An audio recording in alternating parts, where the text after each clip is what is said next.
Hey, this is Jason J. Lewis, Superman from Justice League Action, and you're watching SuperWonder Legacy. You're strong. I know.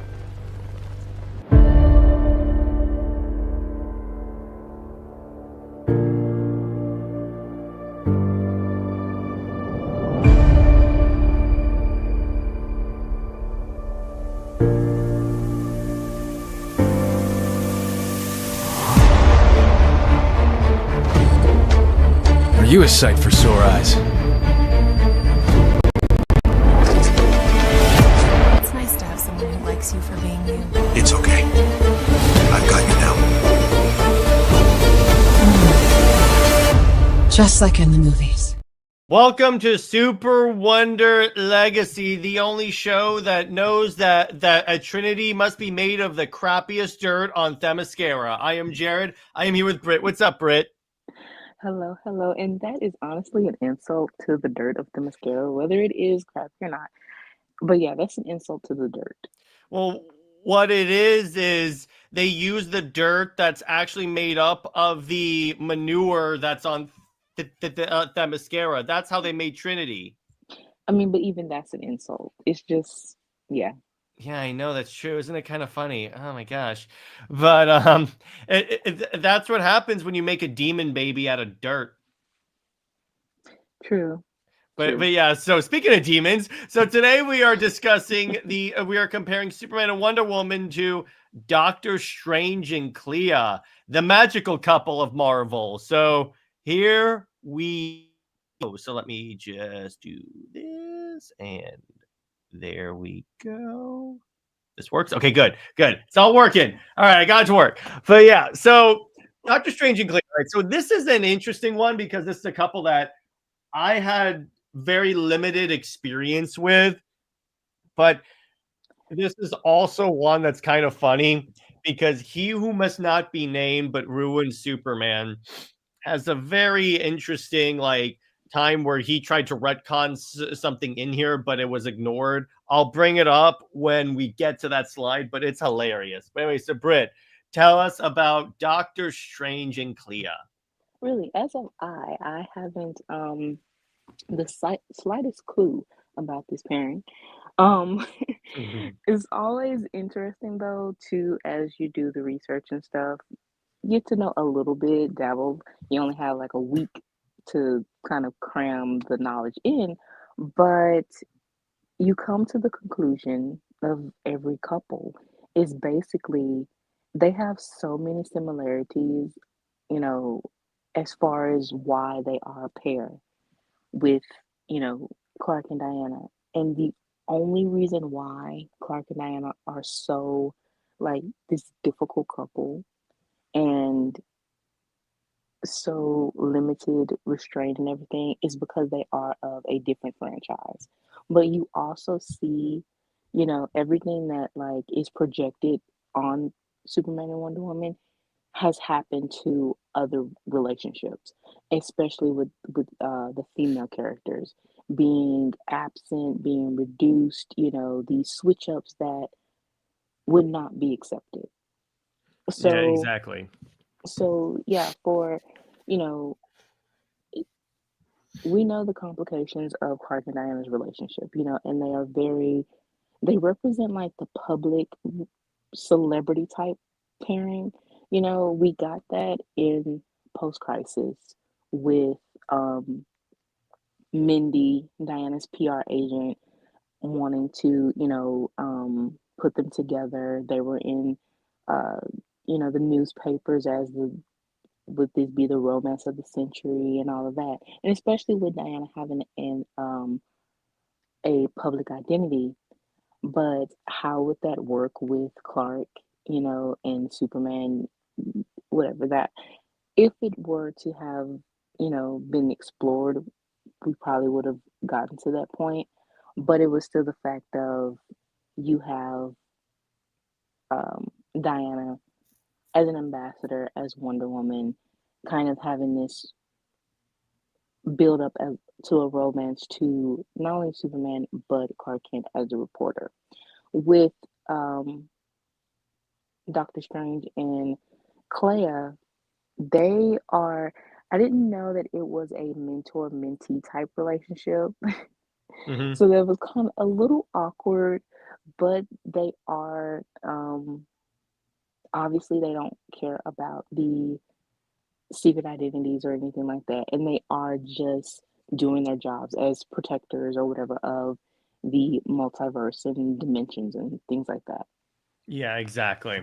Exactly. And so then we get to, yeah, so the fun thing about the comparison is, so not only do you have like the godly characters per se, but the other thing that you really do have is because Diana is also associated with magic, whether or not it's like hers particularly, as in the case of the absolute, or like her world. And obviously magic plays a significant role in Doctor Strange's like world. Exactly. I would say that when doing this, if they were to be a couple, you could do this more with the absolute versions Hmm. than, the prime versions of Clark and Diana. But I guess you can look at Diana as Justice League Dark, when she had the witch mark. Hmm. You can add that with this. Yeah. Oh, yeah. Exactly. Exactly. It is, and it's like, but the interesting difference is that Clark is. I mean, here's the interesting thing about Clark with magic, because you could technically say, because it's been said, I forget who, but it was some historical figure, that any sufficiently advanced technology can be mistaken for magic. So technically, Clark is magic too. I mean, he is a walking plant, so Mm. that's pretty A magical. walking plant. He is. I mean, That's true, though, when you think about it. he gets his, powers from the sun. He's energized from the sun. So yeah, he's a walking plant. That is really funny. So would that make Lois the weed killer? Well, that means you're calling Clark a weed. So, Oh yeah. Oh. so I would, mm, maybe she's the weed. I don't know. Yeah. Who knows at this point? Oh, I know. She's the Venus flytrap. Well, yeah, that's an accurate description. So now we're gonna do something we've never done on the show ever, like ever. This is a big first for us, Britt. We are gonna give an overview of Superman and Wonder Woman's relationship. We've And I never was done this actually, before. wait, I was actually prepared for you to be like, say something for real. I had to. I had to. Yeah, I know. It's not like we've done this 120 now times. Right. Okay. So, and that's what I mean. Out of all of these pairings, you can put them together. We've done crossover stories. We've, done everything to show that Clark and Diana are a valid relationship. But again, the nostalgia, the no nostalgics. Yes, that's what I'm coining that term. The people that are overly nostalgic are never going to see past their own nostalgia. And that is, well, that's actually said in the reception um, section of this. Oh boy, yeah, yeah, exactly. So just, and I'm sure the reception of Superman and Wonder Woman was met with happiness and jumping up and down, and definitely not like evil stuff. Hold These Truths says, in my opinion, it was worse than Wonder Woman and Batman because it didn't evolve the characters, just lazy man. Batman and Wonder Woman was a dream. A woman Batman didn't have to protect. Are you advancing Wonder Bat here? Wait, in my opinion, it was worse than Wonder Bat because it didn't evolve the characters.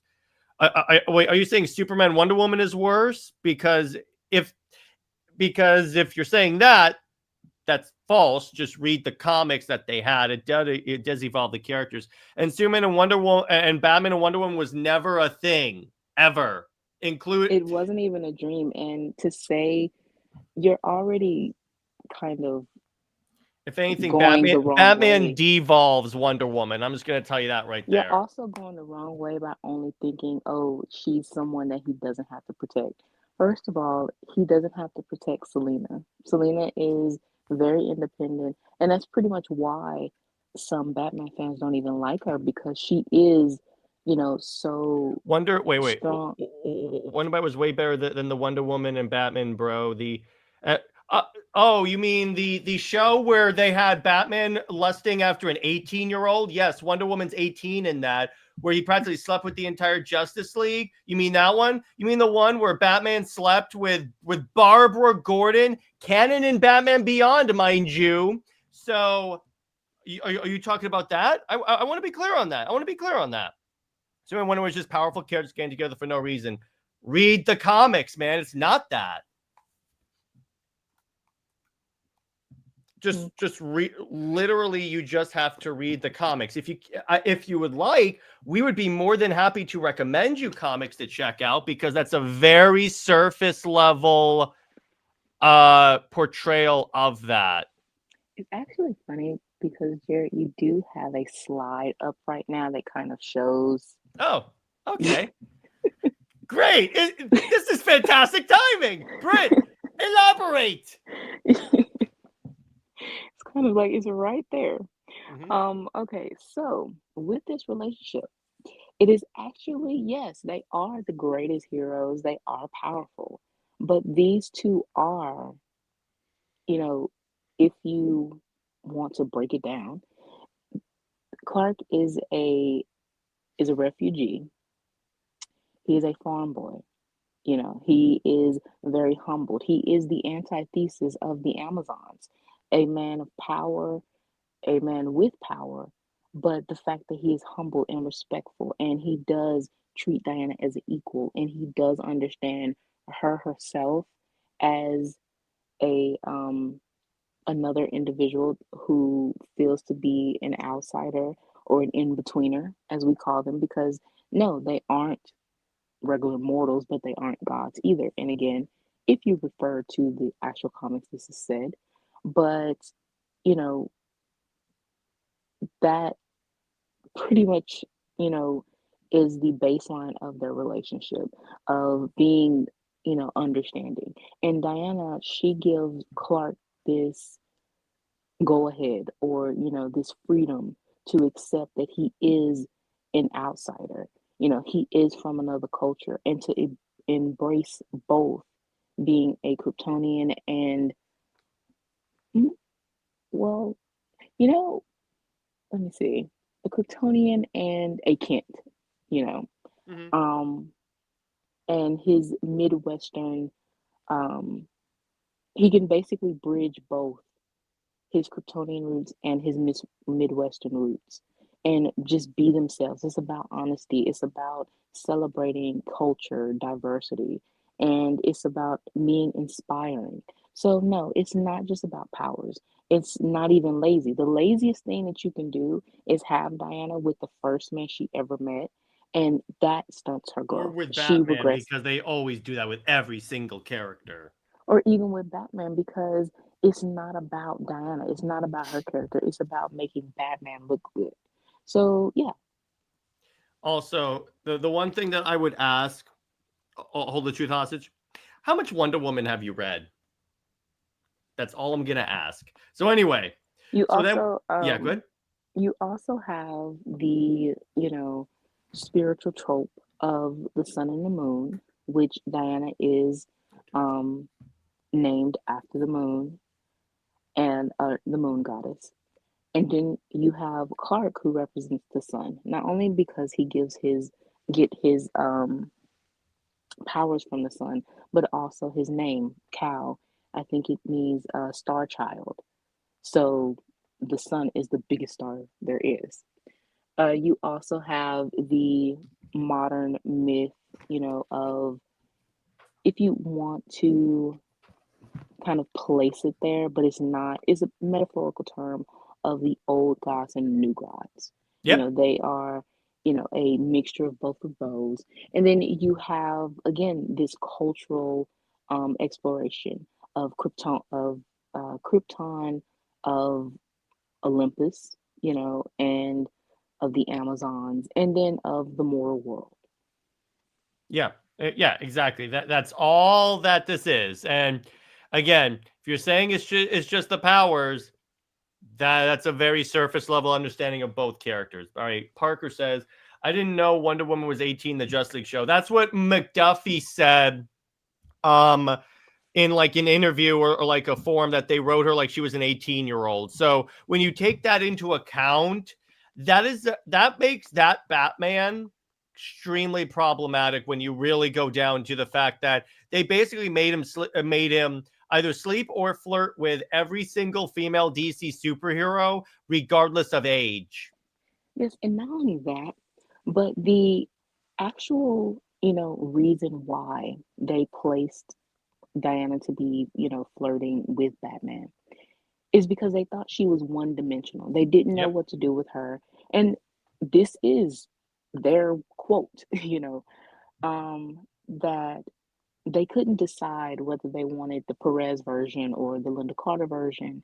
They just didn't know what to do. So they thought to give her some type of interest or uniqueness or whatever, put her with Batman and turn her into a pig. They also Let's said, not forget, I have the utmost respect for Kevin Conroy. I want to be clear for what I'm about to say. Conroy had basically said that Harley Quinn's a better character than Wonder Woman. right. And you also have where,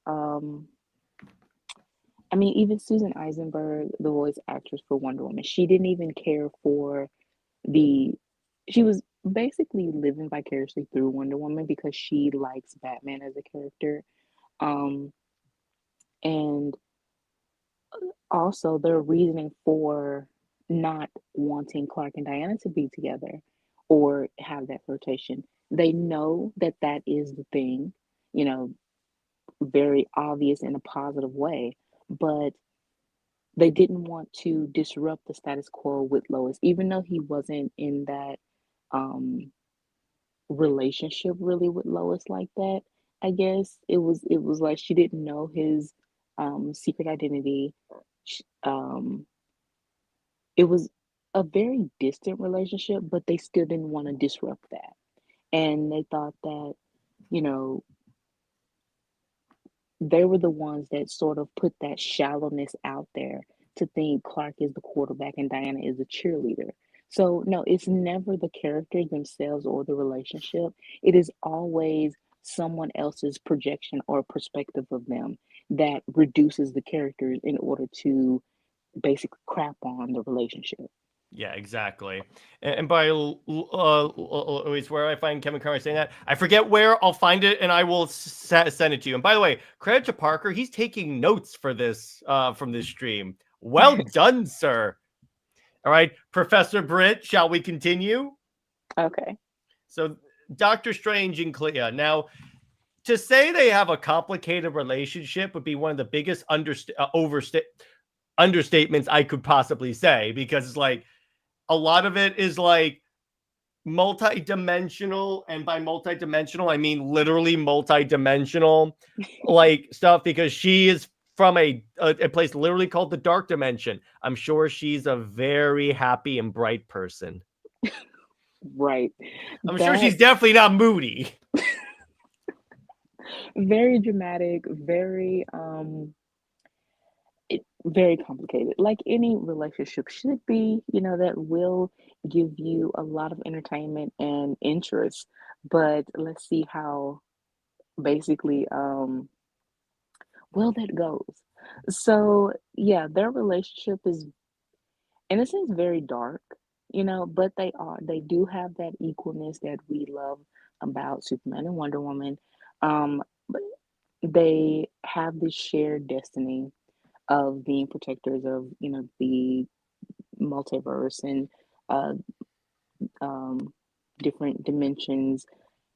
The only thing that's kind of given me a pause is again the mentor mentee student type and teacher thing. I can definitely see where you're coming from on that. It does, but again, here's the thing.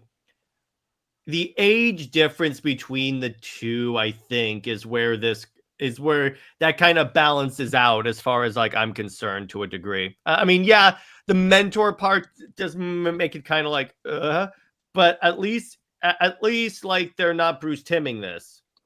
Okay, so they are the same age. It's just it was more so like just like a teaching moment. It wasn't like the literal sense of a teacher student.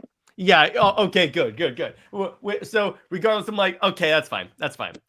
I think I didn't do that much of research, so I don't really know, but I'm thinking that's the case, is that it was more so of them teaching each other or, one or the other than an age gap, Oh which my I'm fine God, with. Lord Zed, I'm early. Is Lois dead yet? Love you, Zed. Anyway, so then we get to the thematic similarities because again, they both are like while Strange and Clea aren't gods, they are kind of in like that godlike status, if that makes sense. Much like Clark and Diana. I mean, they even say it. We're not like the gods, but yeah, I know. I wish Lord Zed me too, bro. Trust me. But it's the idea that like they both like understand each other from like a thematic perspective. By Zed said, can't believe Marvel broke up another great pair. Ruining relationships is what makes Marvel Marvel. I'm Well, just at gonna least and I think that what Marvel does though is they have this on and off thing though. It's kind of like, yeah, they'll ruin the relationship, but at the same time, you know that couple will eventually get back together. That's the tell thing. that to Scott and Emma I would say that they will probably play around or with that. Peter and MJ. They had the ultimate But they're universe. nuking the universe, Britt. It's gonna come back within a year or two. It's fine. Not letting me have this. Sorry. No, just like I'm not letting you have DC. It's fine. Oh, well, as long as Tom King's a DC, I probably won't have it. So there you go. But but it's like they both couples, when you think about it, are like the ones that are like the multiversal protectors and such of their like respective universes. And that's also the other like point of comparison is the scope of like their responsibilities, if you will. Exactly. It is very much, you know, it's not to say that they are more important, but Mhm. in a sense they are. They have a higher expectation, you know, and more pressures, as again, Clark and Diana are supposed to be these inspirational um characters individually, and then putting them together means, how can you show these two as equals, as equality of the sexes, true feminism, basically. Mhm. And then you have Strange and Clea as the same thing, but they are, in a sense, the whole protectors of the dimension and in the magic sense, Mhm. Yeah, exactly. So then sorcery sense. yeah, exactly. And it's like again, they both obviously Superman and Wonder Woman have both encountered magic before in their respective duties. Wonder Woman led a magic team, which again, I need to get that run because I've heard Justice League Dark is really good. So then we get to conflict between duty and love. Okay, so here, you know, this is again the reason why they may have a strain is because they would put their duty, before um their relationship, Hmm. their responsibilities. And that was one of the things in the Superman and Wonder Woman book by Sewell, was that the world comes first. And if they don't abide by that, then their relationship is over. That is how they both take their jobs or who they are supposed to be, seriously. And that really shows the selflessness of Clark and Diana, and the total difference between Clark and Diana being together and how humbled they are, how grounded they are. I can't stand that word because, how they've Mm. ruined it. But in the Britt positive said the terms, G word. right, in the positive terms of what it's supposed to mean, of how grounded Clark and Diana are with themselves. But you see when they are with their traditional pairing, with Clark with Lois or Diana with Steve, is how they really become selfish. Clark, he's teetering between being a ticking time bomb or Injustice Superman. How, his comfort, if you even dare, mess with it, how he he's basically useless in a way, or you have to prop him up to be like this all powerful, macho Captain Save a Thought hero. And that's not who he's supposed to be. And then with Diana, we see firsthand with Tom King's run of how Mhm. he's warped her story into solely being about Steve. Yep, we all know that's what happens, and it's like, and the other thing is like, and the other reason why I come out so hard against Wonder Bad is because that's what, and because the Batman fan base has been like conned by DC into thinking that the world revolves around Batman because he is a high selling character of DC. And no, I'm sorry. It's like Batman doesn't have to have everything. That is true. I mean, yes, he is the cash cow, but that does not mean that, every female character is supposed to bow to his feet. And that's the thing. And that's also the contradiction. You, you know, um, scrutinize Clark and Diana's relationship when you've never seen Diana bow to Clark at all. Nope. But yet you want her And to you can't, bow. and wait, injustice doesn't count. Injustice does not count because, first of all, that Diana was screwed the moment we got her origin, And which, also, injustice exists the way it is because Ed Boon is a Batman fan. and also is nothing. They also ruined Mortal Kombat Mm-hmm. female characters, so that really is a whole different subject, which we will get into in the future. Yeah, exactly. Barry Cameron says Um, so many Batman fans have told me that DC would be nothing without him, and the Justice League need him. No, they don't. There have been plenty of Justice League lineups without Batman. right.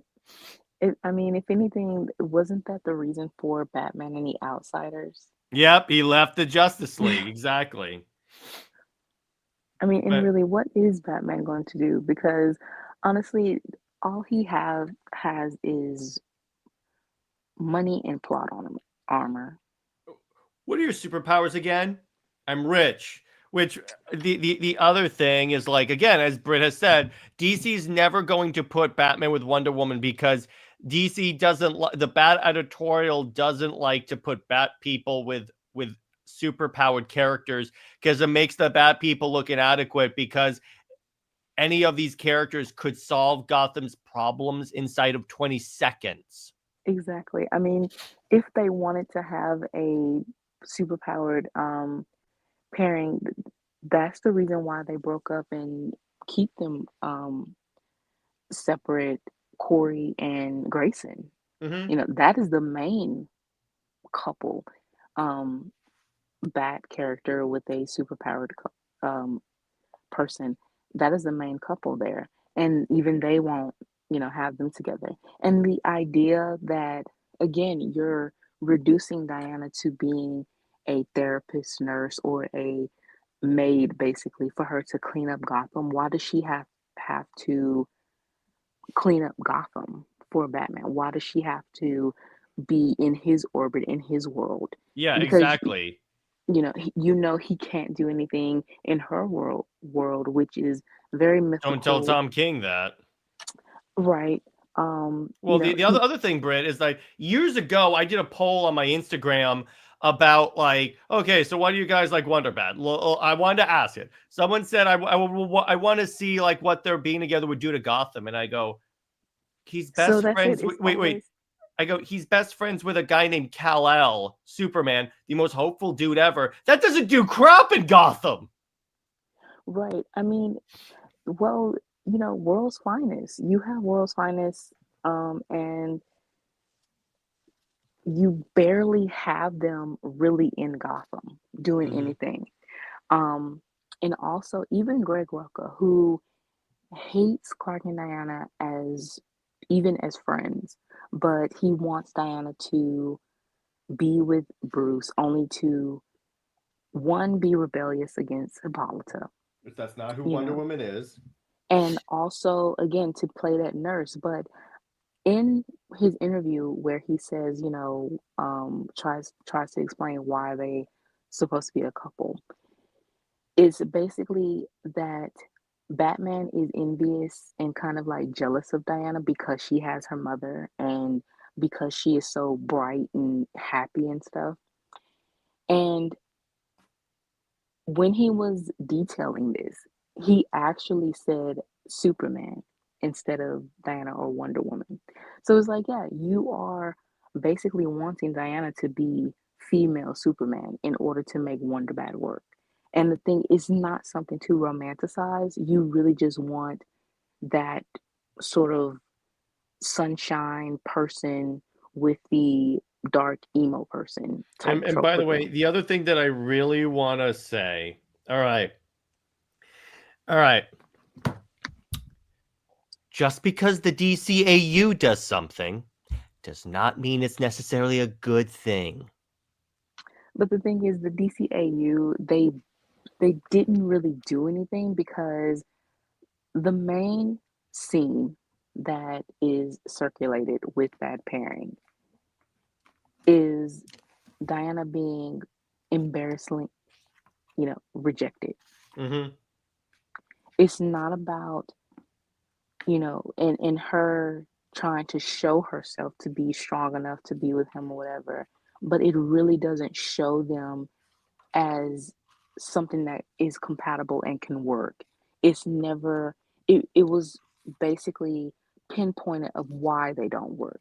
So how can you want a relationship like that? That's not a thing. Even the whole opposite attract thing, that doesn't work in reality.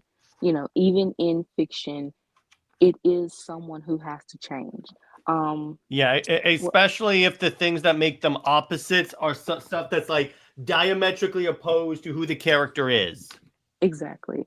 I mean, Diana, she is all about truth, but Batman is about fear and deception. Yeah, exactly. But anyway, back to this conflict between duty and love. Let's go. Okay, so again, it is they would be, which that would be a thing for Clark and Diana if they, as I said, their relationship is duty first, and the reason why they are together is to enhance their mission and their purpose. We can do this together. We can make the world better, not in a dictator type way, but in a way that's inspiring. Again, it's always a cultural perspective. And with Strange and Clea, them it's really about like their roles and what they have to do. It's more like a sacrificial type thing. Yeah, exactly. So then you have they represent a bridge between two worlds, which that's the other thing. This is why I say again, if it's just like Superman and Wonder Woman being together is just a strong people together. I'm like, that's not in any. That's a very surface level idea of this of this pairing at all. Right. It's again, even here, and I guess that is why you have PowerPoint slides. Because Exactly. if you don't want to hear us yapping, you can actually see it. Hmm. So yeah, Clark and Diana, you are putting the Kryptonian culture with the culture of Themyscira and bridging it with the mortal world, Earth. Um, and yes, even though Themyscira is of Earth, it is secluded, so man's world. But you also have the culture of the Olympians, which they are a whole different, complication, but yeah, they go within that. And you also have just this um sci-fi meets magical. Oh yeah, of That is course. something that goes together. With Strange and Clea, you have Earth and the Dark Dimension, and they are basically just bridging that those worlds together, um, and trying to keep them at bay, at balance. Yeah, exactly. Exactly. And Parker says, I hear someone say Superman is basically a Nazi experiment, not joking. Well, you It's do crazy have we're like talking about. Jurgens saying that it's fanboy porn. So what do you expect? It's crazy to say that when Clark and Diana literally represent immigrants. You And know, Clark and hey, Britt, what type of people was Clark invented by? Jewish. Ha! Yeah. Isn't that So interesting? yeah. So while, however, you do have where, not saying that Superman Rebirth was a Nazi experiment, but however, it was very much, I'm not saying it, but I'm not saying it. very yeah, no, I am saying it. Never mind. I was gonna sugarcoat it. I'm not gonna sugarcoat that. The fact that they killed off the Superman who was well balanced within his culture, And represent and and called him fake Superman, by the way. called him fake Superman, and he was the embodiment of the champion of the oppressed. Mhm. You had it in early Action Comics within the New 52 of him being tortured by the government, how he, yeah, had a corrupted businessman dangling off a off a balcony. Not just that, Britt. He dropped him. Obviously, he was gonna catch him, He but was he going to catch it. dropped him. Right. He was the um the social justice warrior that Superman should be. And then he was with Diana, who cared so much about her culture, regardless of how the Amazons were portrayed. She still was very much ingrained in her culture. And the relationship itself was about embracing diversity. No matter your age, no matter your race, ethnicity, no matter your sexual orientation, it was all about acceptance.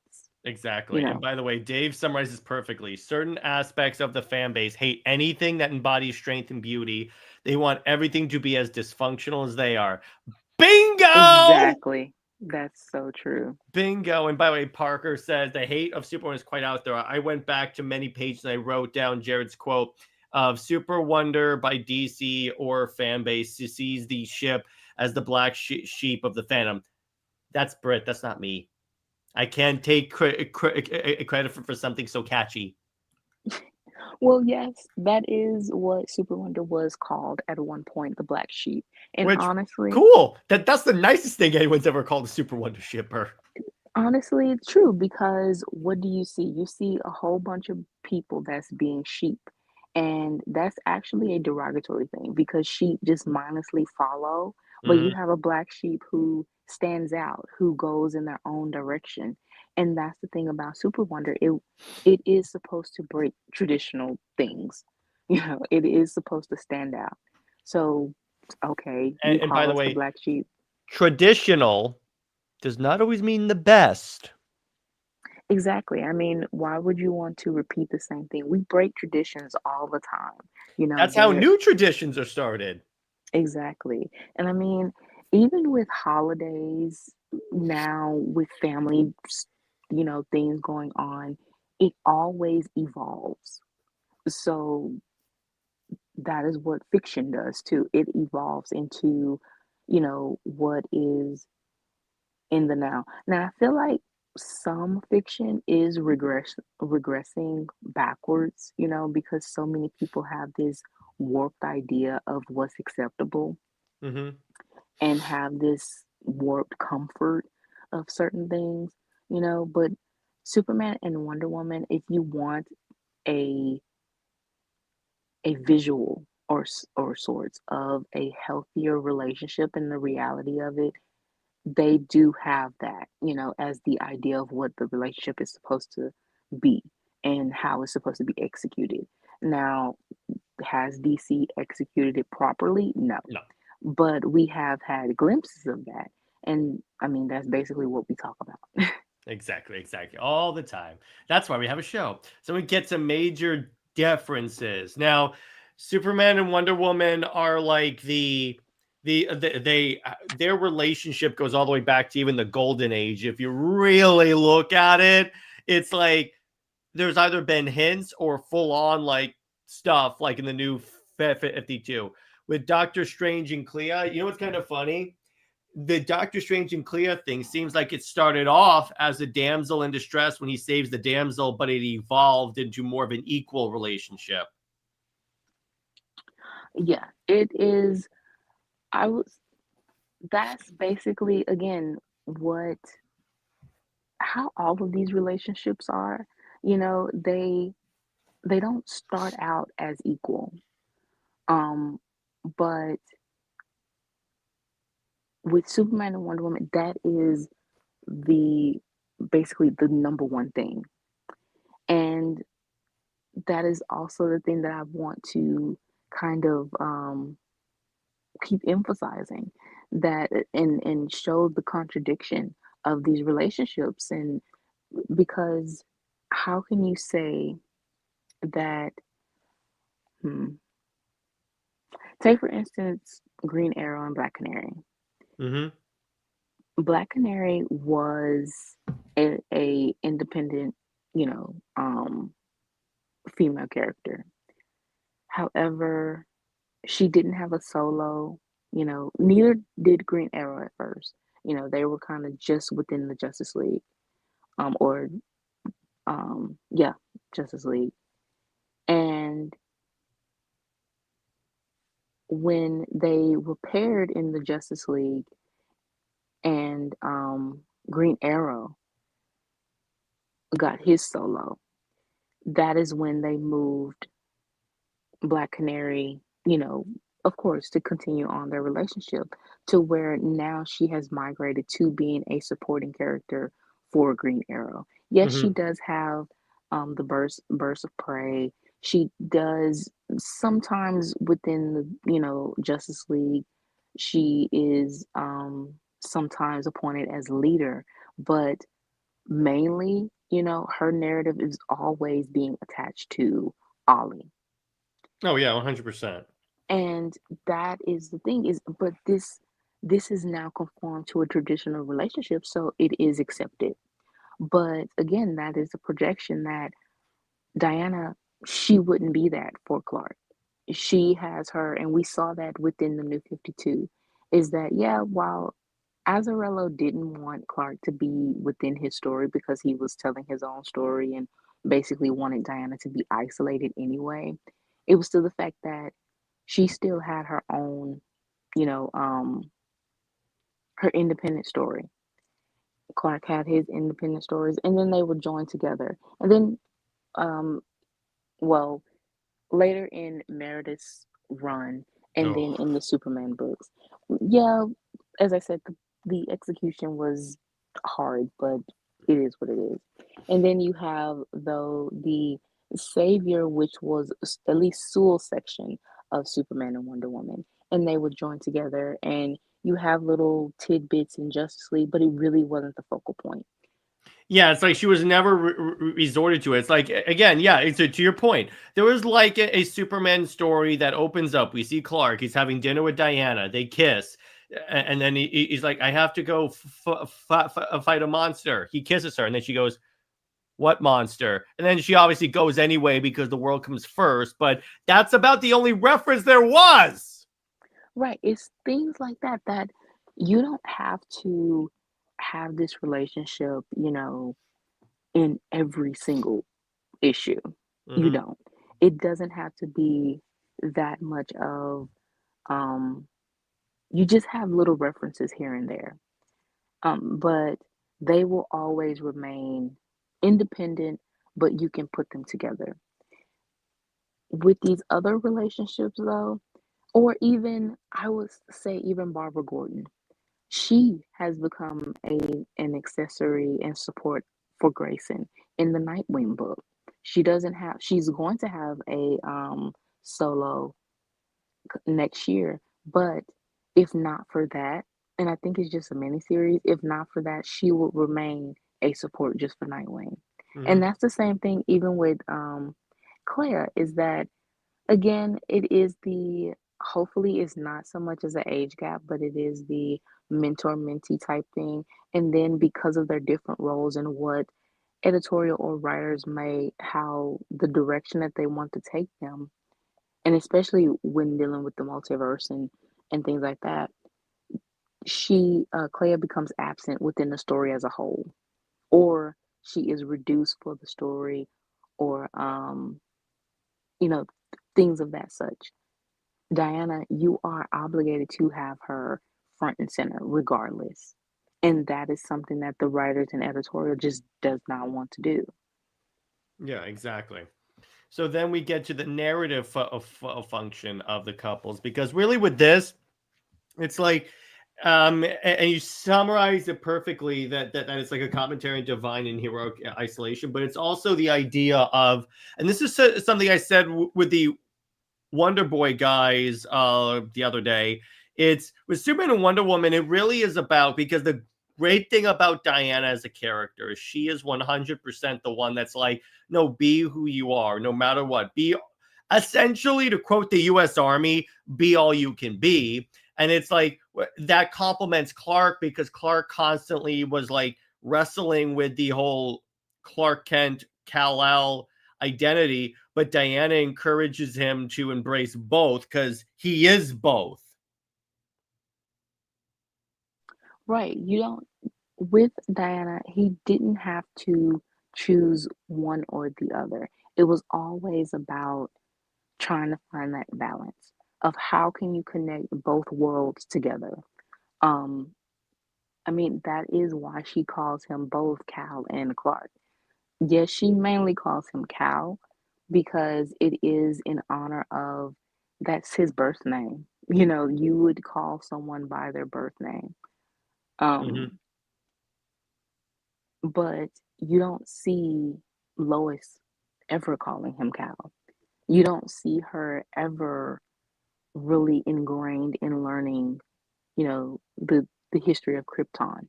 The only, you know, PKJ kind of had that at the beginning and of the World only War. reason why is because he was trying to use it as a plot device for his history now with the twins and Mm.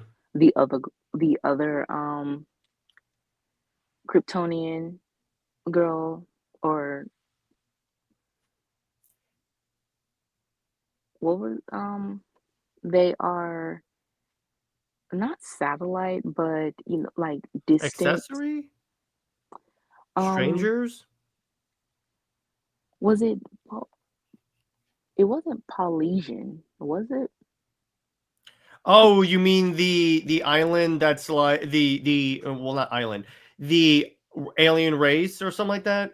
Yeah, it was a, they're like a It was distinction of basically, yeah. Kryptonians.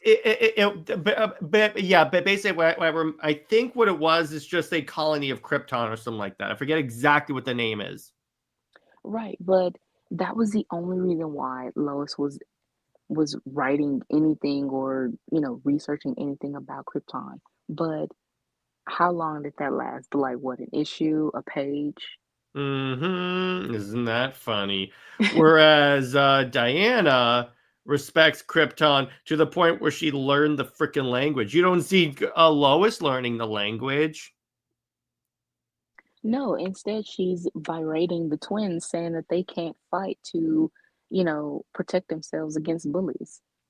Yeah, exactly. She basically said, I don't know how they do things on War World, but we don't fight here. And I go, are you, did you just say, did you just use the old thing? I don't know how they do things where you come from thing. Like, that's a horrible argument to tell someone that just emigrated or immigrated. Exactly. And the fact that they were, you know, on in on a world that tortured people, that they Yeah, had it's to like fight. Lois. I didn't see you fighting an gladiatorial pit in your hellbat suit, but that's also because no one wants to see that. No, Lois fans just want her to be right there in the story just to be there. Yeah, exactly. Or to have powers, because that makes sense. But anyway, the thing about this is with Doctor Strange and Clea, it's the other thing that's kind of interesting about Doctor Strange and Clea, because she comes from the dark dimension, she actually ruled it. It's kind of like one of those stories where they come from opposite sides of a conflict, but they manage to fall in love. True. That's more of Aquaman and Mira. That too, yeah, exactly. With Diana and Clark, I would say their opposites is just Clark, he grew up, you know, in the world of man without knowing of his culture. Diana knows her culture and came to the world, of man.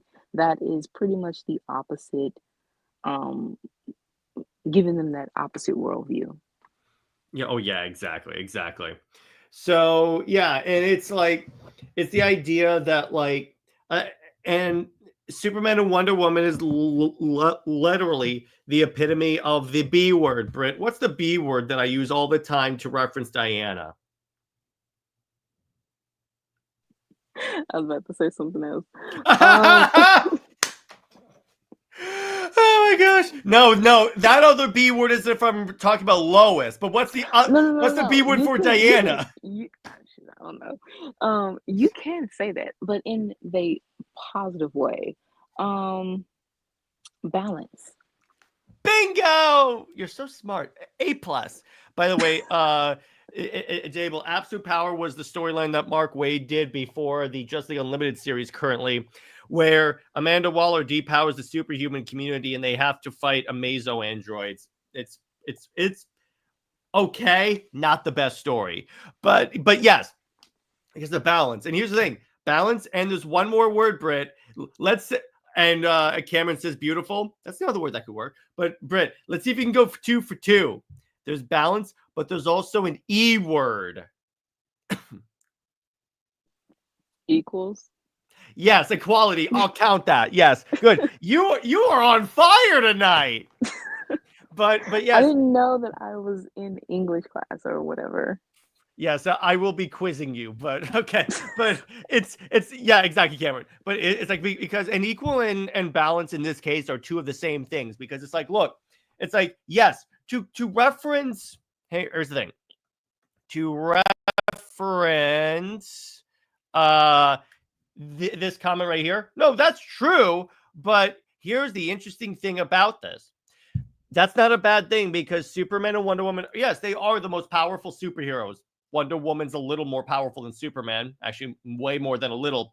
But for the most part, it represents this balance of stature, this equality of stature, because they both are like, you could say, I know it's going to get taken out of context, but bear with me. The king and queen of DC. You know what I mean by that. It's like they are like the two leaders of DC, Wonder Woman more, but it's like the idea that like neither one like well, like this way. Superman and Wonder Woman are not above one another, nor do they consider themselves to be above one another. They consider themselves on an equal playing field. And that's the best relationship. Lois and Clark aren't equals. Neither is Steve or Diana. No, and that's the thing. Clark and Diana, in order for Lois and Steve to be equals, Clark and Diana have to lower themselves. They have to be incompetent. They have to be codependent. Diana, she has to remain this airhead Snow White, fish out of water type character, unemotional, um, unmoored, as Tom King has her. And again, both of them have to be basically ticking time bombs that needs to be leashed, to Lois and Steve.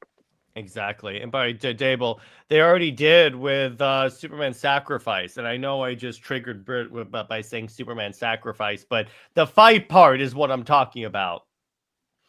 Boo. Guys.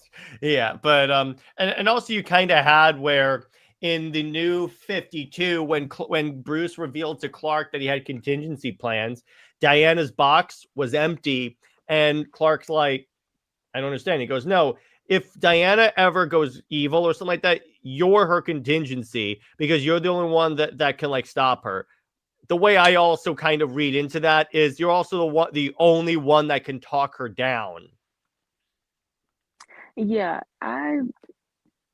the physical fighting stuff, that just really, no, they don't have to do that. I would say it would be more so like reversal of Wonder Woman 175, that Clark would never have to fight Diana in that way in order to restrain her. He would always want to talk her down first. Um, Even with Diana having to fight Clark if he went rogue, it will. I just don't want them fighting like that. Mm-hmm. It would be where they try to restrain each other, just kind of like blocking, you know, always on the just using their words instead of trying to fight, because it just gives this sort of thing that the phys- the emphasis on physical power is just making them so shallow. When they have this connection intellectually and emotionally, it would be sort of like Midsummer Nightmare when the Justice League had amnesia. They forgot who they were. Clark went to Diana. She was a teacher at an all girls school in Boston. He went to her, he showed her that he could fly. He told her, she can trust him. Yeah, When she exactly. took his hand, she basically, her memory came back, and she she said, "Hello, Cal." To know that she is back to herself. And they were Exactly. both flying in the air, so she obviously was able to tap in to her powers. And by the Or way, Dave says, and for Lois to be an equal, Superman has to remain a naive farm boy who looks up to her worldliness and needs an intimate tether to regular humanity, or he'll turn into Dr. Manhattan. That's an excellent way of putting it. exactly. Exactly. Yeah, that's awesome. So then we get to public perception in universe. Oh, this won't be controversial at all. Like, So, wow. well, in universe, the way Clark and Diana were written, you did have, like, you had Barry Allen saying that he thought that they would get married. You had Stargirl saying that everyone thinks, Superman and Wonder Woman and Superman are a couple. That, and Diana trying to dodge, saying, she's an ambassador and she's fighting for peace or whatever. Or the time when Liberty Bell asked her about Clark and she goes, he's not available. Right. That's all she Um, said, mind you. yes. Or you have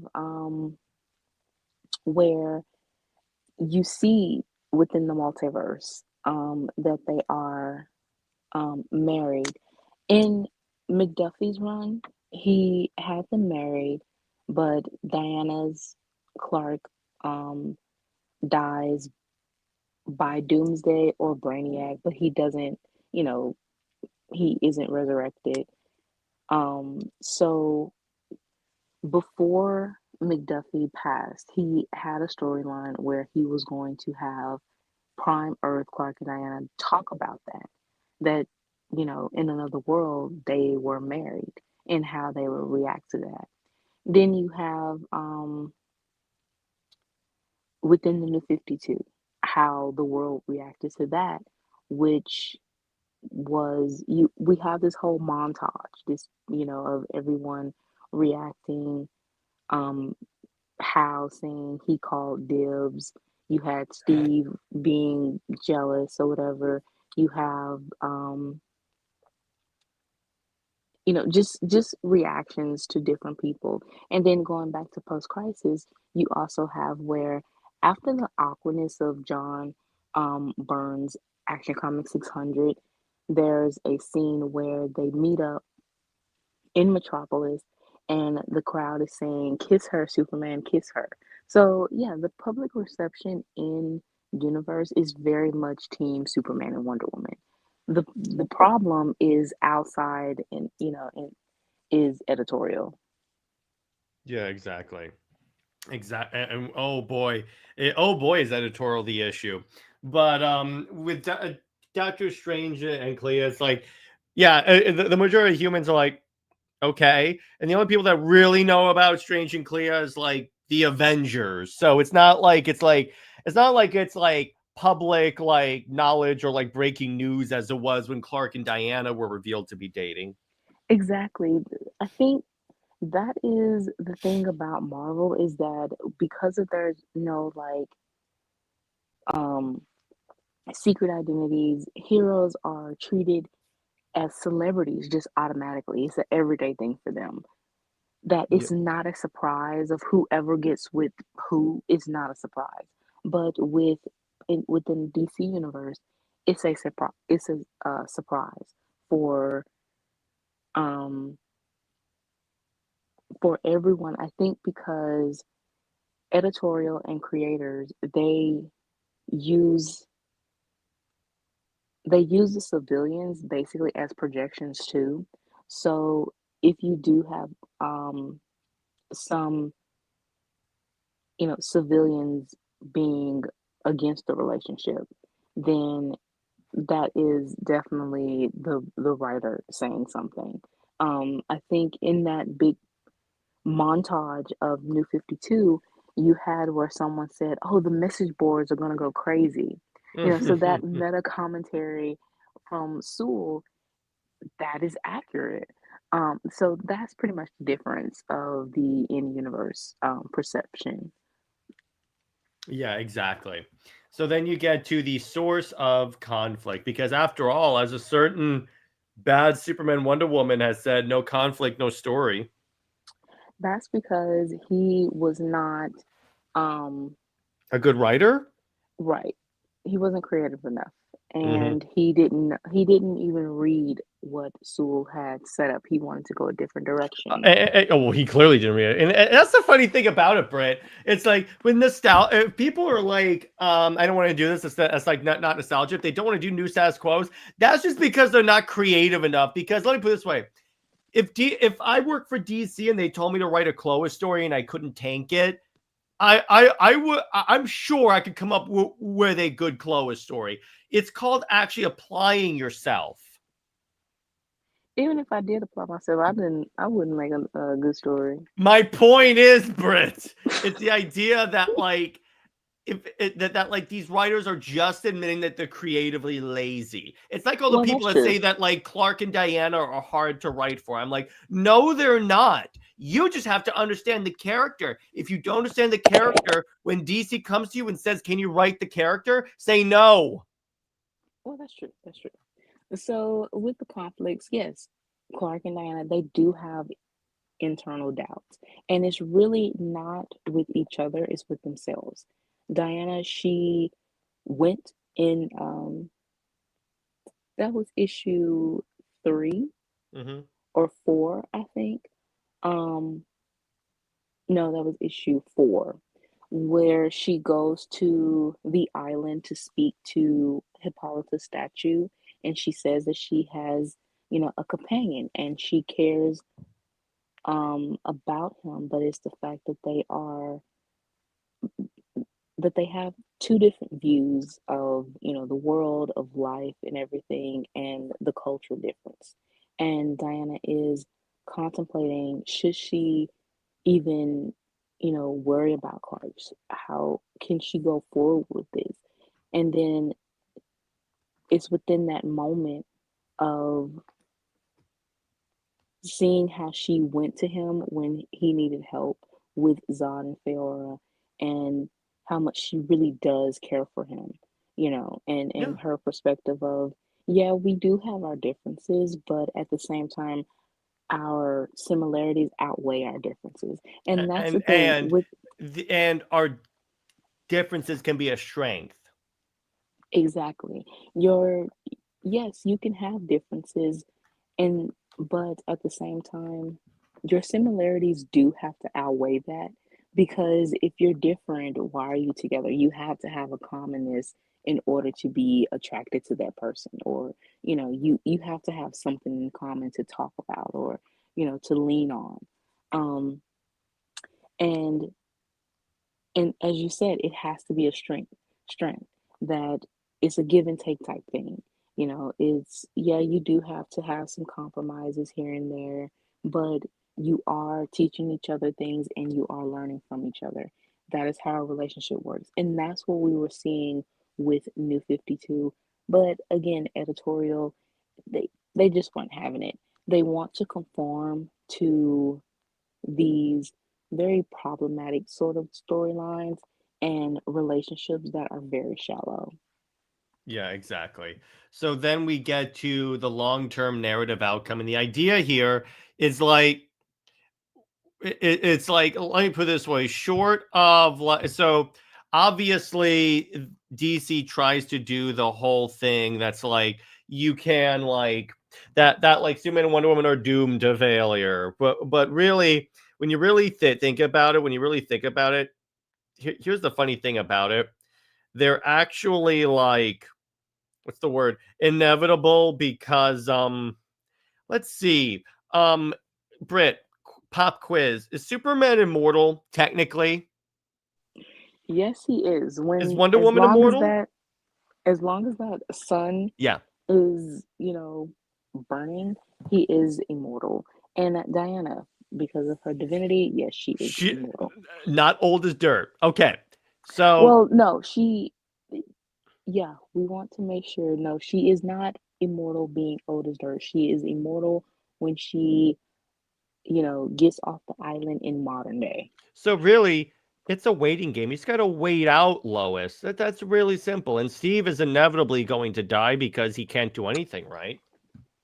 I mean, I would rather for Steve to be an old man, basically what Perez set up. And the fact that what's even weird about Diana and Steve relationship is that in I think it was Love's Run, Mm-hmm. where it is revealed that Diana actually has the spirit of um, Steve's unborn sister. Yeah, that's So, weird.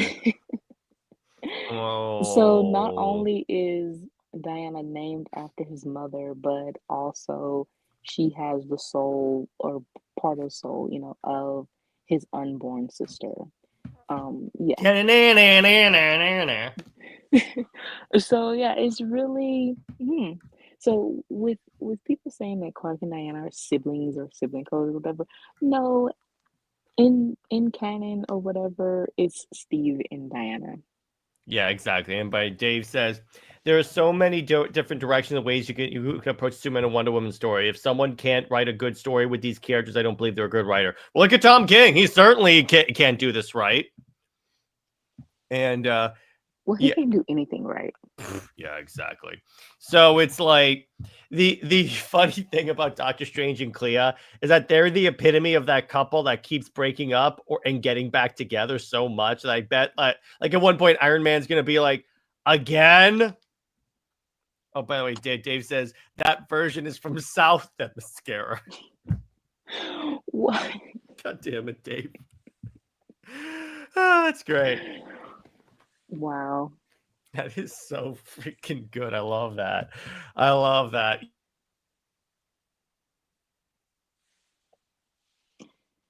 Yeah, but it's like, and the other was reminded him of his mother. Yeah. By the How would you way, like me to make your life a living hell? Well, I'm not really ready for a relationship, Lois, but thank you for asking. oh boy. Oh boy. So Lois reminds you of your mom. Bro, do you want me to tell you why that's kind of creepy? I mean, So they're from South Krypton. wow. That's the real harem. Anyway, so I had to. That just burst. That popped in my mind. I could not help myself. God damn it. Superman. Yeah. And the thing about Superman and Wonder Woman is that here's the thing: they have the multiverse. They can make it Elseworlds, but there's so many fans that want that. There's so many Clois fans that want the whole. Oh no, they're together in every universe, and I go. So you want the same story over and over and over again? The Yes, reason because that's all these people are capable of. the reason why even within the multiverse they don't want it is because it shows. I mean, that is where Superman and Wonder Woman pretty much strive in with Elseworlds. Um, you have Kingdom Come, you have Riddle of the Beast, you have, even though the story is worse than garbage, Act of God, you have what is the other story? Distant Fire, DKR, you know, all of these Elseworlds, even with the one shots or the specials like Wonder Woman Black and Gold, Wonder Woman Evolution, Immortal Wonder Woman, Wonder Woman 800, all of these different instances, you've had Clark and Diana together. And, or, and it shows that this pairing is something that can work, is inevitable, you know, and you can have different stories with them.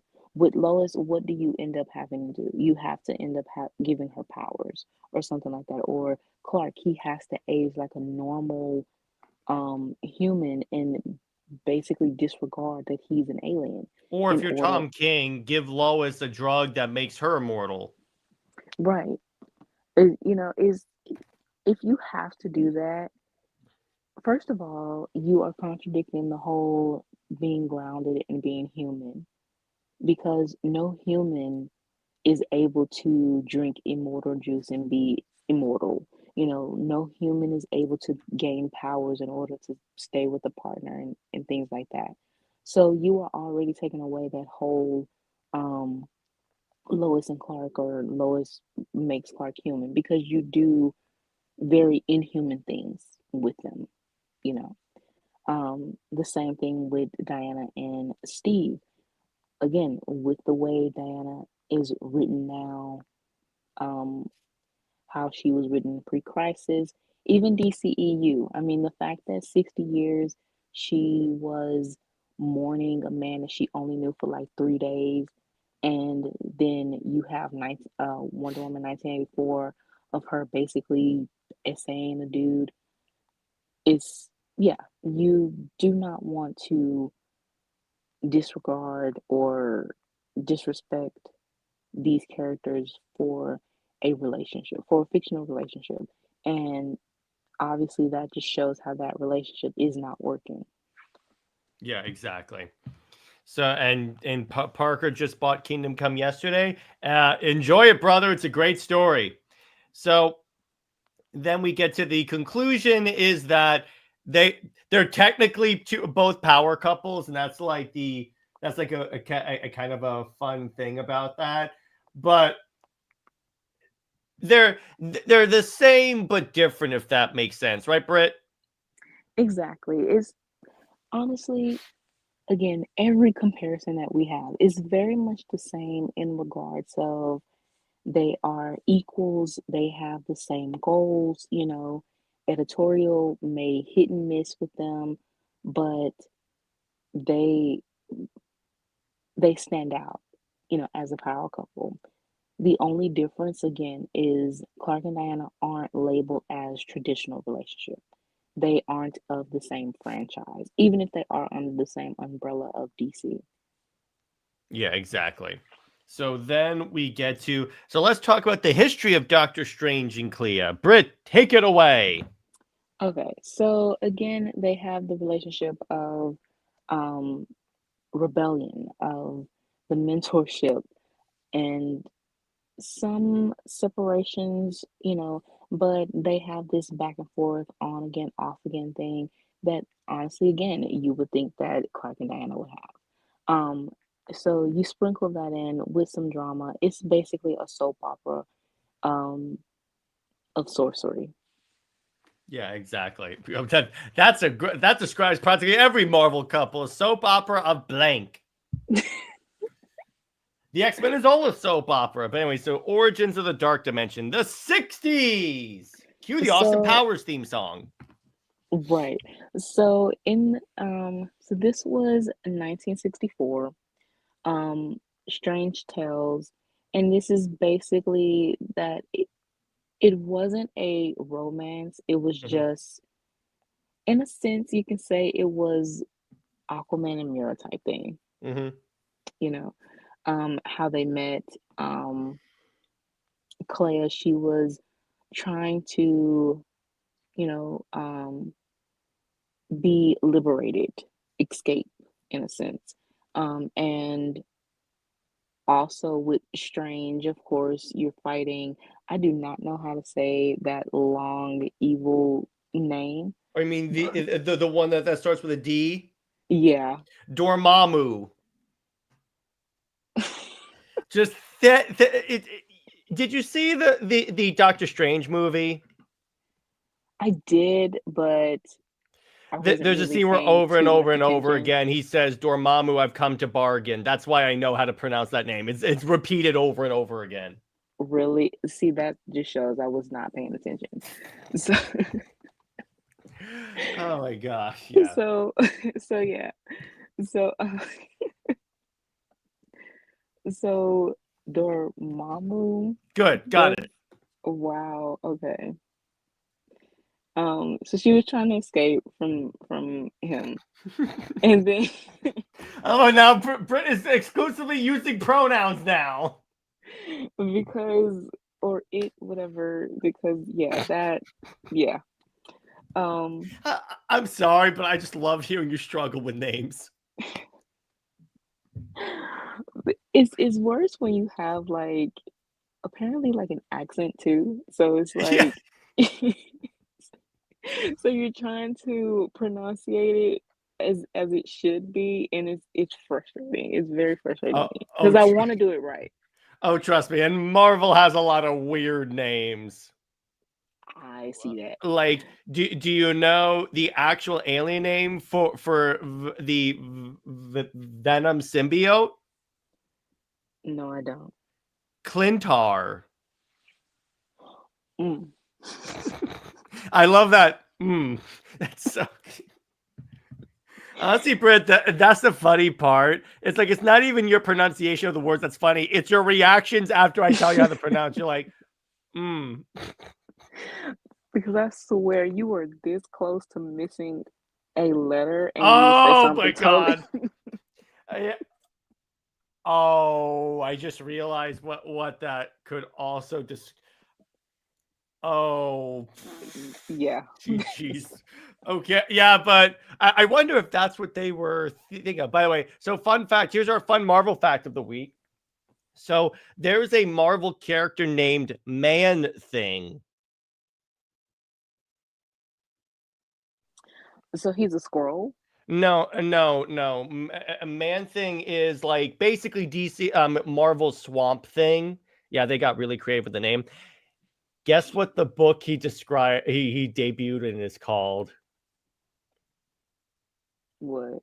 You can't tell me that this was not planned and some people were not laughing in the background. So he debuted in giant size man thing. Wow. I know. You know there were some writers and editors in the back room going, giant They size man definitely thing. thought that was funny. Like Oh that my, is a 13-year-old type joke. oh my god, yeah, giant size. Oh my god. Yeah, exactly. Exactly. And by the way, so fun fact, so with the Strange Tales, that's the reason why it's like that and not like Doctor Strange number one is because back then it was very rare for comic book superheroes to have their own titles based on their name. That's why like Superman debuted in Action Comics number one, Batman's Detective Comics, Wonder Woman is All-Star Comics. So it was very rare that you would have like Superman one, Batman one. And so Superman was the first to have his own book. Well, yeah, now he's like the last to have sales. That's No, Wonder Woman. Tom King's Wonder Woman is. Let's be clear on that. Well, actually, true. no. If you're talking about PKJ's book, which didn't even chart. That's pretty sad. And the fact that I was wondering if that was a ongoing, but it says it's 12 issues. I mean, honestly, it might as well just end at 6 because Mm-hmm. Because so far, Britt, it's twice in a row it's not charted. They're I mean, just doing it so he can finish his story. a 5-year story. A 5-year-old. That was the thing, Britt. It's like when they announced they were doing this, Robert and I were like, what? It's referencing Future State. Future State isn't a thing anymore. I mean, it wasn't a thing anyway because it was just a possible future. So, you know. Yeah, exactly. Exactly. But so anyway, continuing on. Then we get the early relationships in the 60s and 70s. It's very Okay, so groovy.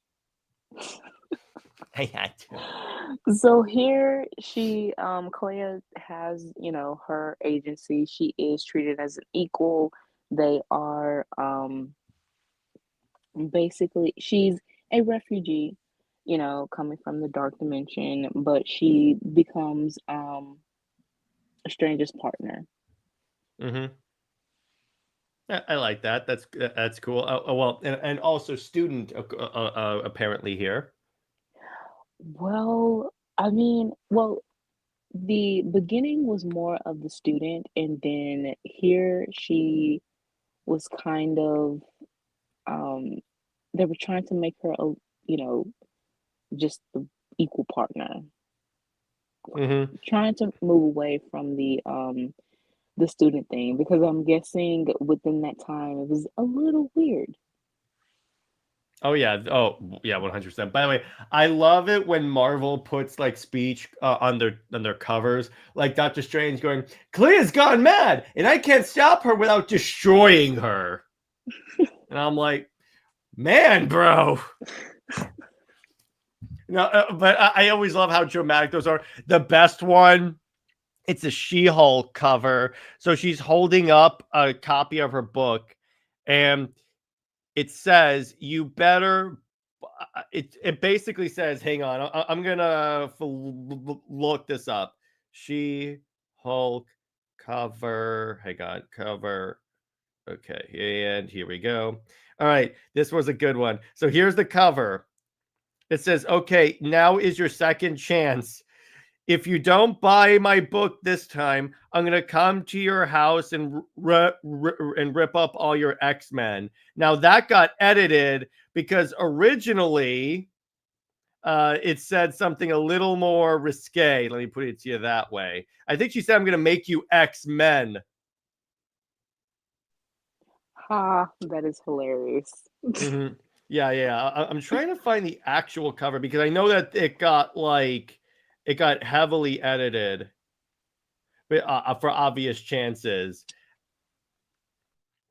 Anyway, but I'll find that later. But yeah, so that's the 60s and 70s, and then we get to the 70s and 80s. By the way, Britt, that's Dormammu, the dude with the head. Why does he look like he got on like a ski mask that's on set on fire?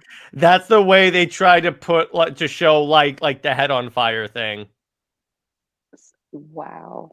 Okay. Dave the Impaler. Oh my God, Man Thing was supposed to be on the MCU Thunderbolts, but Bucky's lateral third arm couldn't compete. Wow. I did not know that this stream was going to turn X-rated. Oh my God, yes. Yeah. But anyway, tell us about the Magic Man Okay, that so also uses his hands. all right, Conrad.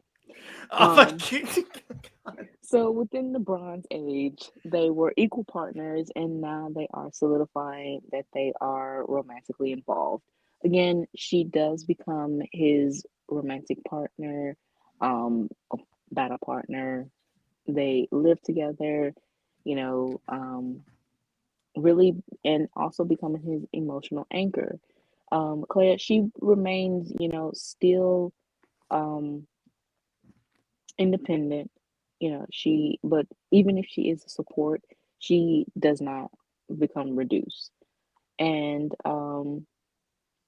she is very compassionate. But she does have this fierceness to her, this edge to her. And she's also very loyal to Strange. So yeah, but they also try to put in the drama, so the honeymoon phase does end after a while, and they become strange. Basically, um, it's more so of their roles and duty and what they had to do. Again, it's a sacrificial type thing. Yeah, exactly. So then what we got is then we get to more of these 70s and 80s, marriage in all but name. So this is, yeah, it's a spiritual marriage with them, and this is what I like. Work spouses. Work spouses, but work spouses is more like a platonic type thing. Mm-hmm. It's very, I would say, like Clark and Diana. You define it yourself. It's a very complex type way of saying work spouses. I see. But yeah, they're still very much in this togetherness. They are each other's soulmates. They try to keep this, this relationship going within this time. And this is pretty much what the relationship I would want for Clark and Diana. Because of course they don't do traditional um ways of marriage. It would be a spiritual marriage. They would honestly get married with the lasso. Um Oh yeah. I the story is JLA Spectre, I think, Mm-hmm. but it's when they are trapped somewhere and Cal is unconscious and they're being attacked by something. And Diana says, um, she wraps the lasso around him and herself and she says, let your soul connect with mine or something like that within the lasso. So they basically fuse souls to, defeat whatever is attacking them for the moment. And I just thought that is so, like, they literally have this, soulmate thing going on because Diana fused their souls together with the lasso. And that is one thing that I would say. If you were to have a quote unquote marriage for Clark and Diana, that would be something to do instead of doing the traditional whole, Americanized way of a wedding. And by the way, Dave brings up Superman's like the Phantom Zone is my prenup. Wow. Hey Lois, I know we're on a break, but hey, can you stare into this real quick? That And is something. she goes in the Phantom Zone. For he goes, grabs a beer with Bruce, comes back and lets her go. Okay, are you still going to be annoying? That would be so hilarious. So, and we get to the Clea ascends of being the source supreme of the dark dimension. Okay, so this is where she is now being not so much shoved off to the sidelines, but it's just her different role. She is now, taking her place, of course, as the ruler of the dark dimension. So that pretty much represents a full circle of her character. First she was trapped, now um she's of free will, basically, to make her decision. But that also it kind of starts to, diminish their relationship because of the role she now has taken. Yeah. So here's the thing. This is what I was talking about, where he must not be named screwed up because, okay, so around the 2010s when, okay, he must not be named. His name starts with a B. Was writing the Avengers and the new is writing the new Avengers book, and that was intended to like revamp the Avengers line. So what happened was he had this book called the Illuminati, which is basically Doctor Strange, Iron Man, Professor X, Namor, uh, uh, um, Black Bolt, and who else didn't I name? Okay, the point is it's and Reed are like all the representative of the Marvel universe, and they like to determine stuff. So his third issue of the series is when they basically just hang out and talk about their relationships. And I believe it's taking place around this time. Oh my gosh. So this guy ignores continuity. So he takes this story and makes it like, oh, Clea left me. She said she'd rather rule the dark dimension than be married to me. Yeah, no. That's not what That the story said. Well, remember, this is the man that if a plot point conflicts with the story he wants to tell, he will straight up ignore it. that is ridiculous. I mean, maybe he wanted to have a little drama or something, but no, it was out of duty. Oh, yeah, 100%. Yeah, that's the thing. This is a man that, so there's a storyline called Avengers Disassembled, and that was intended to get rid of the old Avengers roster and replace it with the new Avengers. Right, the new Avengers basically made up of the popular characters of Marvel, like Wolverine, Spider-Man, Cap, Iron Man, Hawkeye, and stuff, the classic ones. But so that's the one where Wanda goes crazy because she's sitting by the poolside with Wasp, and Wasp goes, having kids is so hard, and you thought you could have two? And Wanda's like, what? Because her memory had been wiped of her child. And then she sees Agatha Harkness, and Agatha Harkness straight up like tells her the full story. And then, okay, this is the part that's annoying. So Wanda goes crazy and starts killing Avengers because they like she has a mental break. But what's kind of this is the relevant part to this. So someone says that Wanda's using chaos magic, a status quo that's been established in Marvel for a long time.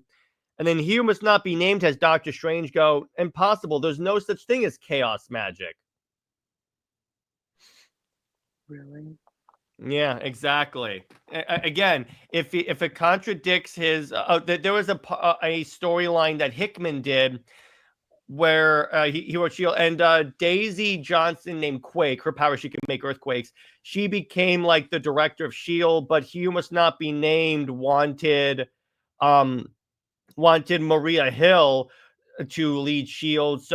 So in between when Hickman left and He Must Not Be Named coming on the Avengers, he like basically out of nowhere just said, oh yeah, and Daisy decided, I don't want to do this anymore. He's a horrible writer. Yeah, I know. That's the sin of him. It's like, Okay, I'm going to use his name once for the purpose of this discussion, but it's I've heard it said that if a storyline is establishing like a story going on, and then he like destroys it, comes out of nowhere and destroys it, you just got Bendist. That's what the saying is. He if it interferes with the story, he will directly not even address it. He'll just go, no, I'm not doing that. Wow. And yeah, exactly. And that's one of the reasons why Hickman was so pissed off at Marvel, because he's like, I established a story and then he straight up just throws it away. I mean, if that's the case, I don't understand why, writers or whatever, they have to be so petty and ignoring other people's work. It depends. If the work is problematic and the Like Tom character, King's Wonder Woman. right, then yes, by all means, retcon it, whatever you want to do. But if it's establishing something that's actually worth the character and helping the character progress, and then you regress them like Rucka did, then yeah, it's just petty and unnecessary. Yeah, exactly. So that's what I'm talking about here. So then we get to the long separation. Yeah, so this basically is Clark and Diana in a sense, after Byrne's whole Action Comics 600 thing, and just made Clark and Diana's potential relationship awkward, it pretty much diminished. And then you had the marriage, the super marriage, which was in itself forced because it was a synergy thing with the Dean Cain show. So this, at the same time, you have Strange and Clea. They are now using the fact that Clea is ruler of the dark dimension. Their relationship is now completely separate. Mm-hmm. Which, I mean, honestly, that it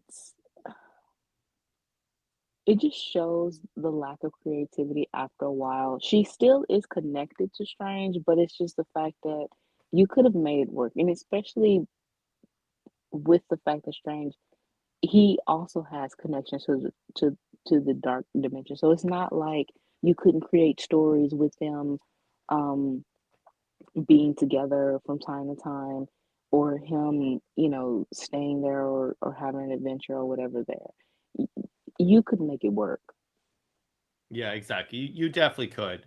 So then you get to the reconnection, loss, and revival. And by the way, at this point, the 2010s was the early 2000s, 2010s was a very radical time period for Marvel, because that's when you had like Civil War happening, and you had like Norman Osborn becoming the Iron Patriot. That's right. So the Iron Patriot thing in Iron Man 3, that was in the comics, that was Norman Osborn.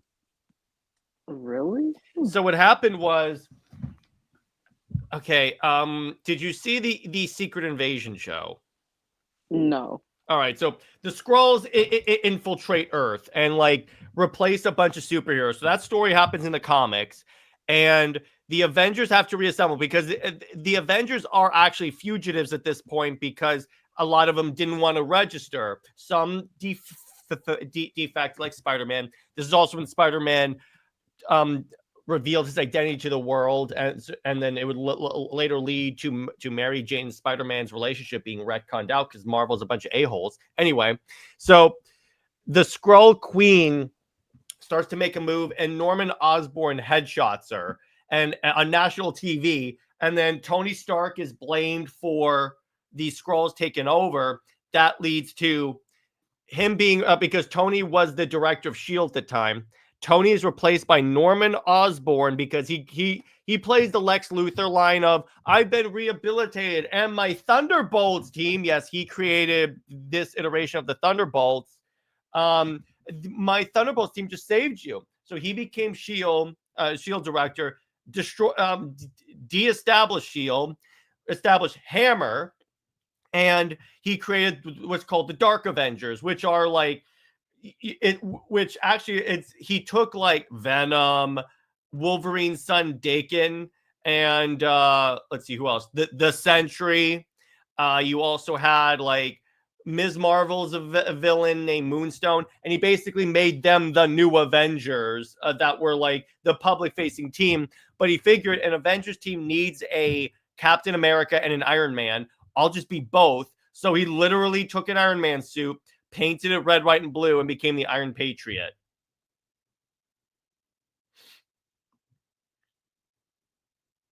That's a lot going on. Yes, it definitely is. And it's actually a really good series. There's this great scene. So when he reveals it, all the Avengers are watching on TV, and Spider-Man sees that it's Norman Osborn. He goes, "Oh, come on."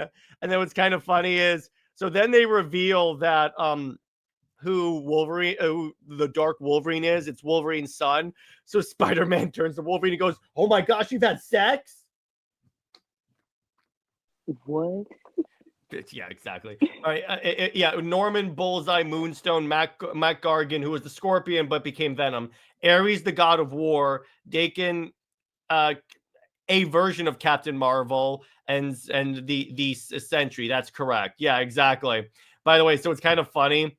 So the thing about Ares and the Sentry. So that's very interesting. So at some point, Norman Osborn wanted to invade and take out Asgard.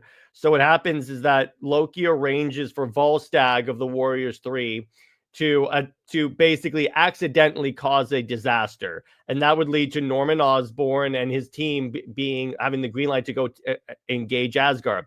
So Ares is leading the team because he's the god of war. So he's like this great strategist. He finds out that from Heimdall that Norman Osborn lied to him. He goes in to take out Norman Osborn. The Sentry grabs him and literally tears him in half.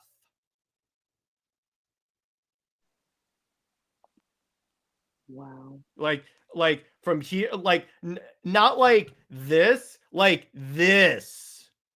guts and all. What book is this? This is called Siege. It's my favorite Marvel story of all time. This is also the one where, so Norman Osborn, so this is when the Avengers show up to help, and Osborn, so Bullseye's like, "Hey boss, you might want to turn around." And the way the panel is set up, it's a repeated panel zooming in on Norman Osborn's faceplate, but you just see the Captain America shield getting closer and closer and closer, and then he gets like knocked back, and it's like, and then there's like Cap going, "Avengers Assemble." And then this other young hero is like, "I can't believe that we're the ones that we're included in that." And Spider-Man's like, "I know, right?" Now I probably have to skim through this. I think you would actually enjoy Siege, and I can explain any it's actually the first Marvel oversized hardcover I ever got. So the Sentry's Void personality takes over and goes crazy. So you know how Iron Man, you know how they kill the Sentry? How? So Iron Man hacks into a helicarrier and basically tells everyone on the helicarrier, "Look, I'm going to crash this thing into the Sentry. If you don't want to die, get off the helicarrier." So they all evacuate, and he literally rams the Sentry with a helicarrier, causes this big explosion. And then the Sentry is not like taken out yet. So Thor just electrocutes his body, picks it up, and puts it in the sun. Wow. Yeah. Yeah. It's actually a really good story on that. And it's like Emma Frost deals with guilt because she had to join Norman Osborn's like little Illuminati called the Cabal, which is basically a lot of like the villainous groups. She only did it because Norman would not screw with the mutants, so she did it to protect people. So I'm like, okay, that's very nice. I like that. But there's like a lot that goes into the Siege storyline, and that's what leads to like Civil War being undone and all of these heroes going, "Okay, we're all back. Everything's good." but it's actually really, really fun. And actually, there's this cool part at the end where there's this character called the Hood who basically is a gangster that wears a hoodie, and he escapes. So the Avengers go after him, and the way that they they go to fight him, and then he one of the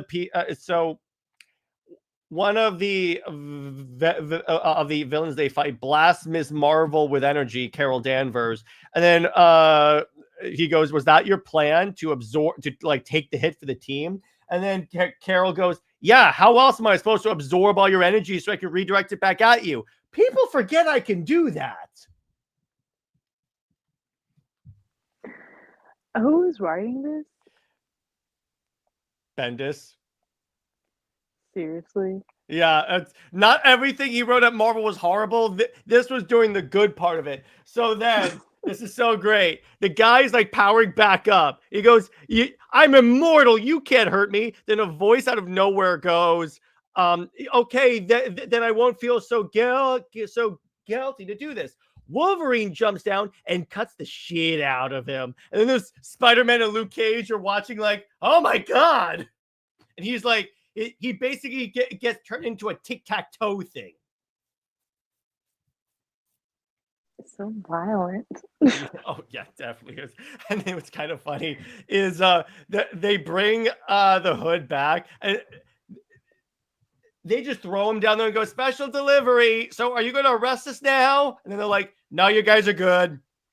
It's actually, again, Siege is really good. That's also where I got the idea, partly what inspired my idea for like the Avengers fight the Greek gods, because that's, I mean, the Justice League fight the Greek gods. Yes, thank you. Because you get that with like the Avengers or the Dark Avengers fight the Norse gods, which is actually really cool the way they do that. But I'll show you that story at some point. But anyway, so elaborate on the slide. Okay, so again, within the 2010s, this is, well, you said it. Marvel was kind of in a bad place. Mm-hmm. And so, yeah, trying to have a revival basically for different storylines, relationships, trying to get buzz basically. Mm-hmm. Yeah, exactly. Yeah, that's this was also, by the way, around the time that Marvel went bankrupt. Yeah, well, no wonder they tried to have a revival. Yeah, well, yeah, exactly. And it's like, that's what Marvel did. Marvel doesn't do hard like story continuity reboots, but they will do status quo reboots every now and then. Mm-hmm. And that's basically what they did with like, well, actually, what's kind of funny is, so when Bendis took over the Avengers, he basically did a Grant Morrison and was like, "Why do the Avengers suck? Why aren't like the characters that actually sell comics on the team?" And they go, like Spider-Man and Wolverine. And then Marvel went, "Well, Spider-Man's really a loner." And then Bendis goes, "Oh, really? You mean the character that headlined a book called Marvel Team Ups, where it's literally Spider-Man teaming up with a character from the Marvel Universe? He's a loner? Really?" Yeah, I mean, they could be honest and just say that the character works better as like not so much as on the team. You can do team ups because those are very limited and can be a one-off thing, but on a team is kind of permanent in a way. Mm-hmm. But yeah, I guess. One more fun part about the new Avengers book. So Luke Cage and Jessica Jones have a baby, and they're married. And what happens is that kid gets abducted by Skrulls. So Norman Osborn is the director of S.H.I.E.L.D. at this point, and he has Skrull prisoners. So Luke Cage is desperate enough that he has to go to Norman Osborn to ask for help. So Osborn's like, "Yeah, sure."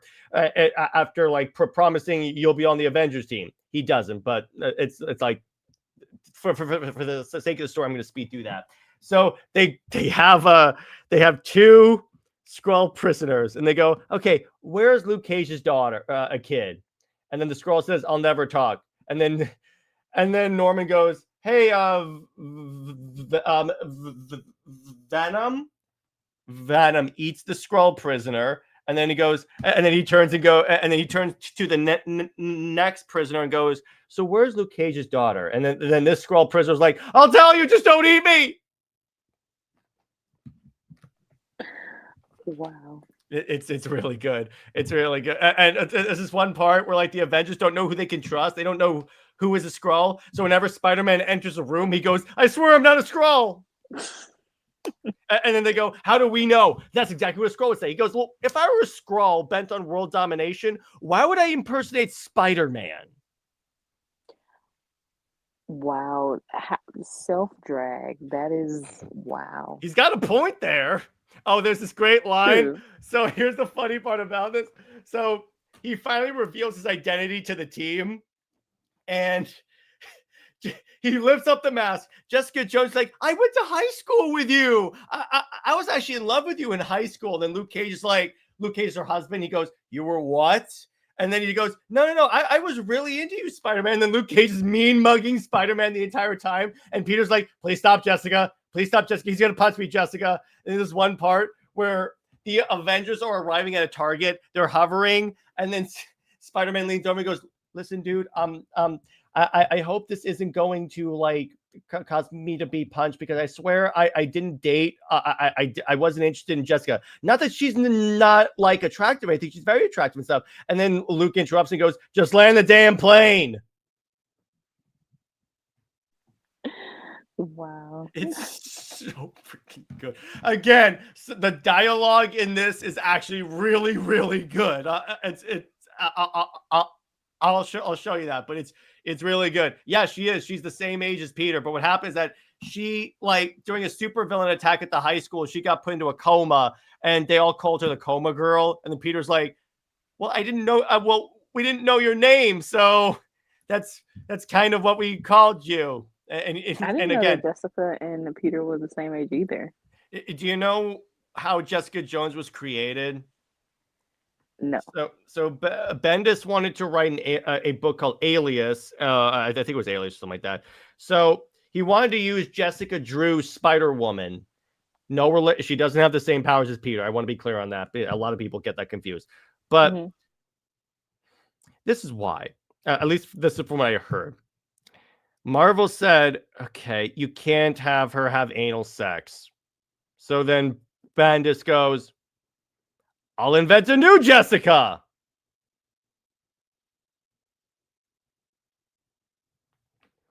That's silence. Why? I don't know. It's at least I think that was the main reason why for that. I forget. I don't know why. Well, remember, this is the man that when he wrote Superman, he wanted to have like the implication that Lois and Lex were sleeping together. True. Which then again, they do work together as a couple. Now that I think about it, her and Zod or her and Lex. I can't pick which one I like more. Interesting. So then you get to the death of Doctor Strange, which, by the way, was coming out around the same time as a Marvel movie. So guess what? Marvel has this stupid, like, dumb ass habit of when they're coming out with a movie for a character, they kill that character in the comics. Yeah, I think the thing is with Marvel, they were doing the total opposite of what they were doing within the movies. And then DC was trying to have synergy and doing, basically the same exact thing as the movies, with Diana with Steve, Clark with Lois, having the kid, which is John. Batman was the only one that wasn't, with the synergy. Even Aquaman, he had the tattoos like Momoa. Jon Stewart has, kind of been somewhat equal to Hal in media, but they started to, kind of gravitate more to Jon Stewart. Mm-hmm. Yeah, exactly. But it's like it gets into what I talked about last week, as a matter of fact, with Jane Foster. It's like, look, I don't want to go into a comic book store and go, I want to read Thor comics. Who's this girl? I guess what they were thinking was that if you want these characters, and especially with their movies were based on, is based on the older comics, so you can read those and then entice readers to read their newer characters or storylines that they wanted to promote. But that never works, because it's like if people come in there and saying, I want to read Stephen Strange, and they're like, oh, he's dead. What? True, true. Yeah, but that's the weird. Oh yeah, Dave the Impaler summarized it perfectly. MCU fan, where are your Iron Man comics? We have Ironheart, and that MCU fan never walked into a comic book store again. That happened a lot, from what I heard. The amount of business that Marvel lost by replacing all of their big characters that were getting movies is astounding. True, true. But it's, yeah. So anyway, elaborate on the death of Doctor Strange. Okay, so basically, Strange dies. Really? Clea inherited his mantle, and I don't like it when the whole thing is a mantle. You know, Wonder Woman, Superman, Batman. Oh, yeah. Honestly, it's just let the other character be their own character with a new name or something like that. I just don't Exactly. like the mantle thing. It's like when they took Falcon and go, oh, he's Captain America now, and I'm like, everyone loved him as Falcon. Yeah, I don't care for that. The only mantle sharing or whatever is Flash and Lanterns. Yeah, That's it. because Lanterns, it's like it's in the name. Flash is the one where I go back and forth on, but yeah, but no, it's because Marvel has this stupid idea, and DC left this. They stopped doing this, where they'll buy it whether or not it's that character or not, because they're buying the Batman mantle, the Superman mantle, not like the Clark Kent not Clark Kent, not like Stephen Strange. And I go, that's been proven wrong over and over and over again. Right. It definitely has been proven wrong for DC. Like with John. The only other mantle that works with that is Robin. That's it. Oh yeah, of course. Um, so within that, you have Clea in grief mode. And honestly, I would probably read this to see if Clea um,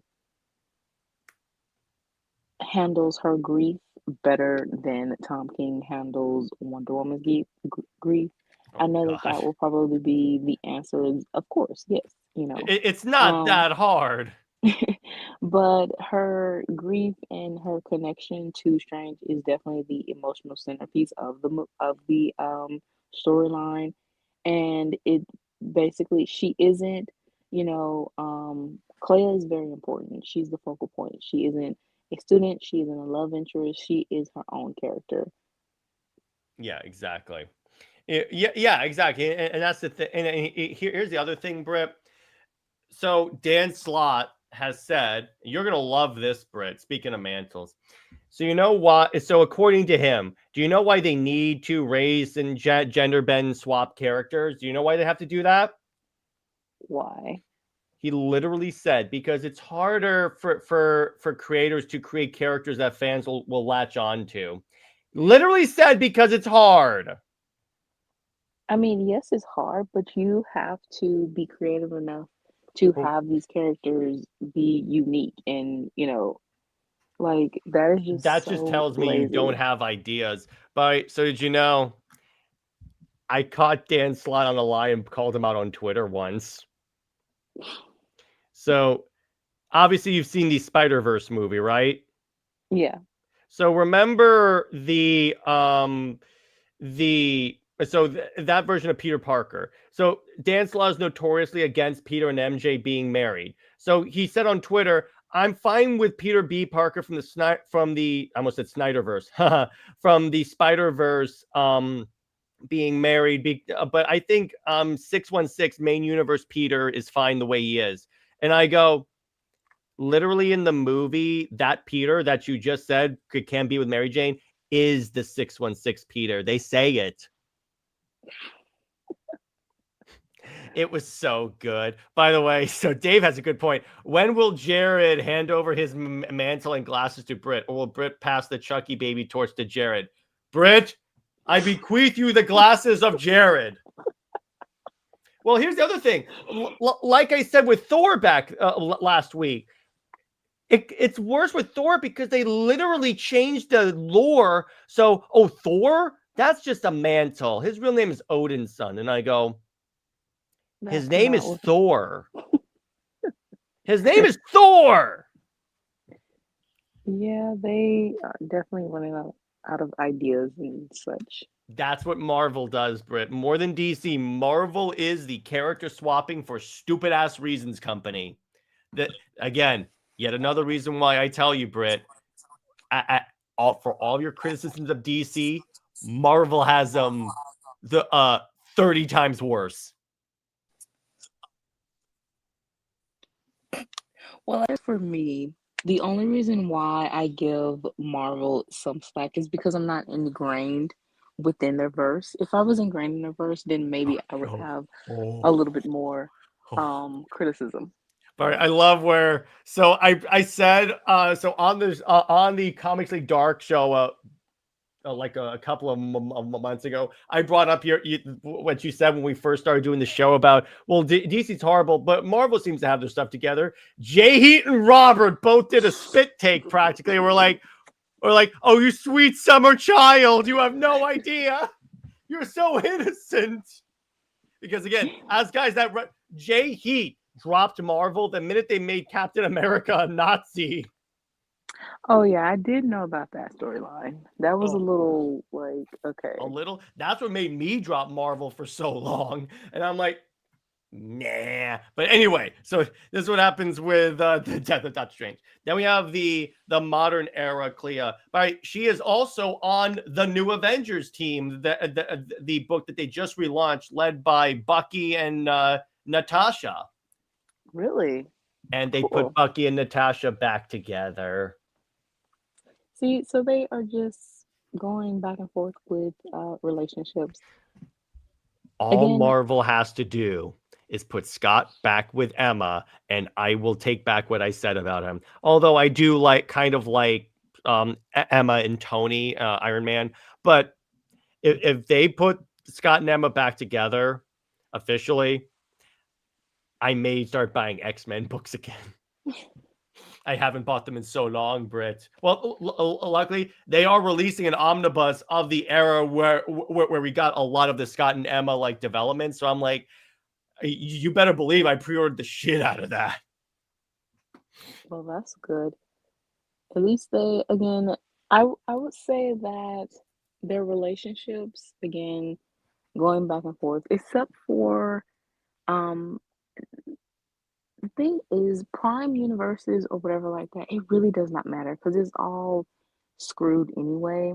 It's just utilizing still the multiverse and utilizing storylines. It doesn't matter how long it really lasts, but just the acknowledgement of some relationships or whatever for the conflict, controversy, the hype of it, you know, Marvel knows how to get their fans pissed off, but they still buy. Yes, they do flood the market, but at the same time, if you deal with romantic relationships and stuff, fans will buy. Hate buy, or actually being a fan and buying, they will buy. The thing with DC is they are cowardly and don't, take advantage of that fans, no matter how much crap, and they talk on social media, they will hate buy, or they will actually be closet fans and will actually buy the book. I've seen so many people, fuss about SuperWonder, but yet you have volume 1 or you have the single issues. If you hated the book so much, why did you go out to go buy the single issues or the trade? Exactly. And then Emma Frost is best girl. I got tired of Jean Grey a year ago. All she does is die and come back. I mean, she's the Phoenix, but it gets old. Exactly. It's emotional abuse on poor Scott. But and that's why Emma Frost is my preferred love interest in the X-Men period. But even though if she's a psychic and she could read your mind, you could never keep any secrets from her. That'd be kind of odd. Well, you shouldn't be lying. Well, yeah, that's true. But it's like, what if I'm trying to hide a birthday present? Just don't think about it. It's not that easy. I don't know. It could be. Yeah, exactly. So, so then we get to Strange Returns. Spoiler alert! Doctor Strange came back to life. Say it ain't so. Right. Who would have thought a character that died comes back to life? Of course, they had to bring him back to life. So they again, their relationship has changed. It is, no more of the mentor mentee type thing, no more of the distancing. They actually have a reunion and it is very satisfying. Um, and it's, you know, them now, I guess they are together within this I storyline. think so. Yeah. At least I think so. I'm fairly certain. But anyway, so yeah, so it's like Marvel's like, let's put the toys back in the box. But did you know that Doctor Strange apparently has slept with Carol Danvers, Ms. Marvel, at some point? What? Yeah, because Carol became the Sorcerer Supreme at one point. That Sorcerer Supreme thing, it's the village bicycle of mantles. Wow. Yeah, exactly. So anyway, there was also a Captain Marvel story written by Kelly Thompson where they switched bodies by accident. It was actually really funny. Really? Yeah, that's a run I think you would actually like if you like Absolute Wonder Woman. So then we're gonna get an editorial writer and fan reception. Now, Britt, the editorial writer and fan reception of Superman and Wonder Woman, I'm sure it was all hunky dory. Right, right. It was. We had a lot of highs, they actually invested in a relationship. It was a top seller. Um, what else? They actually, told haters basically to go kick boulders. Yeah, exactly. Well, correction. Tomasi told people to kick to kick boulders. Yeah, but that was, I wish that actually happened. But the reality is, back to reality, is that is highly divisive, obviously. No. Right. Um, and heavily interfered with. Hmm. And it's never allowed for long-term stability. Yeah. Mm-hmm. So it's a lot of too much of something. So Clark and Diana was too powerful. They were too perfect. They're too disruptive of the status quo and tradition. They were even Tony and Yannick, um, the Earth One artist, and Tony Daniel said that their relationship with trying to draw them intimate was too sexy and too risque. Yeah. So yeah, it's a Hell lot yeah, of it is. yeah, so it's a lot of too much of something with this relationship.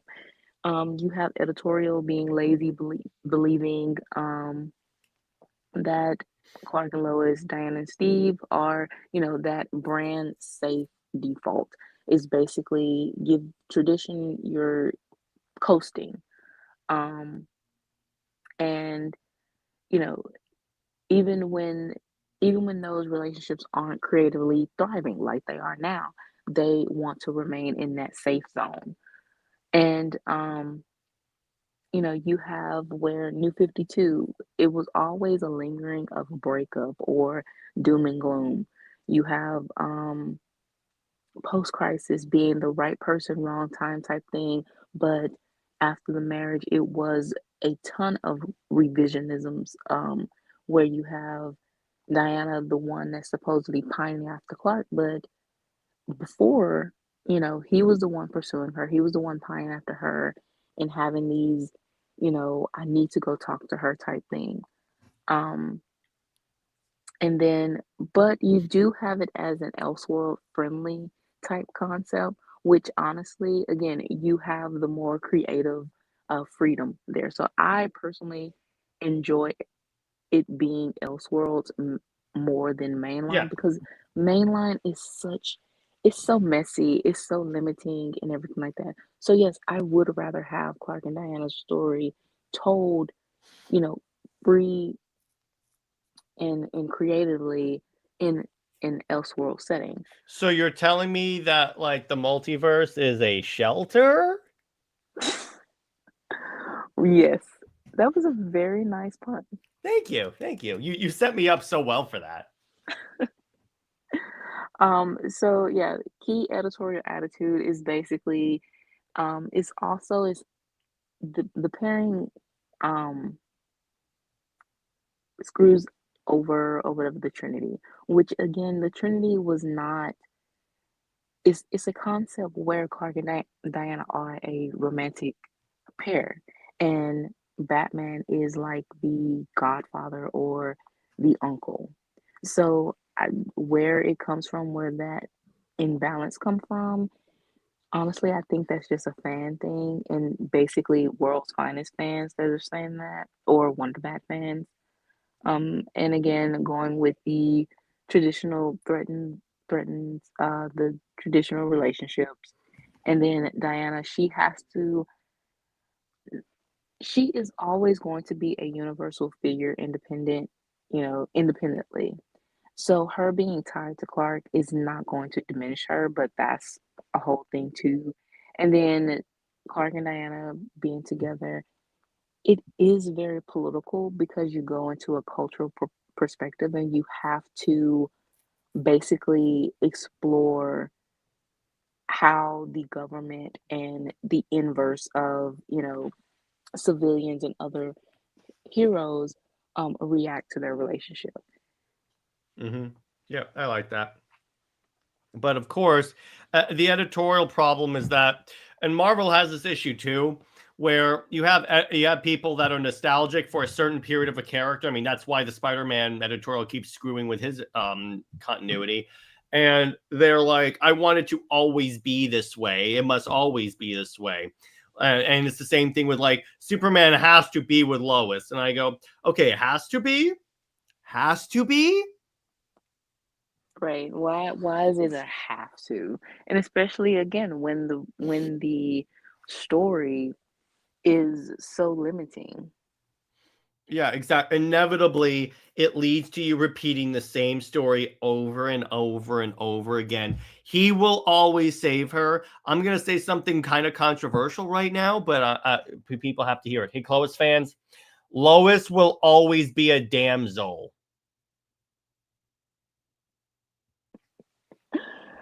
Oh. That's what I said in my first Lois Lane video where I called her worthless. And people were like pissed off about it. It's like, she's not worthless. She's Lois Lane. And I go, you just made my point for me. I mean, I don't understand why saying her name means anything. Yeah, I know. I'm like, that's an argument?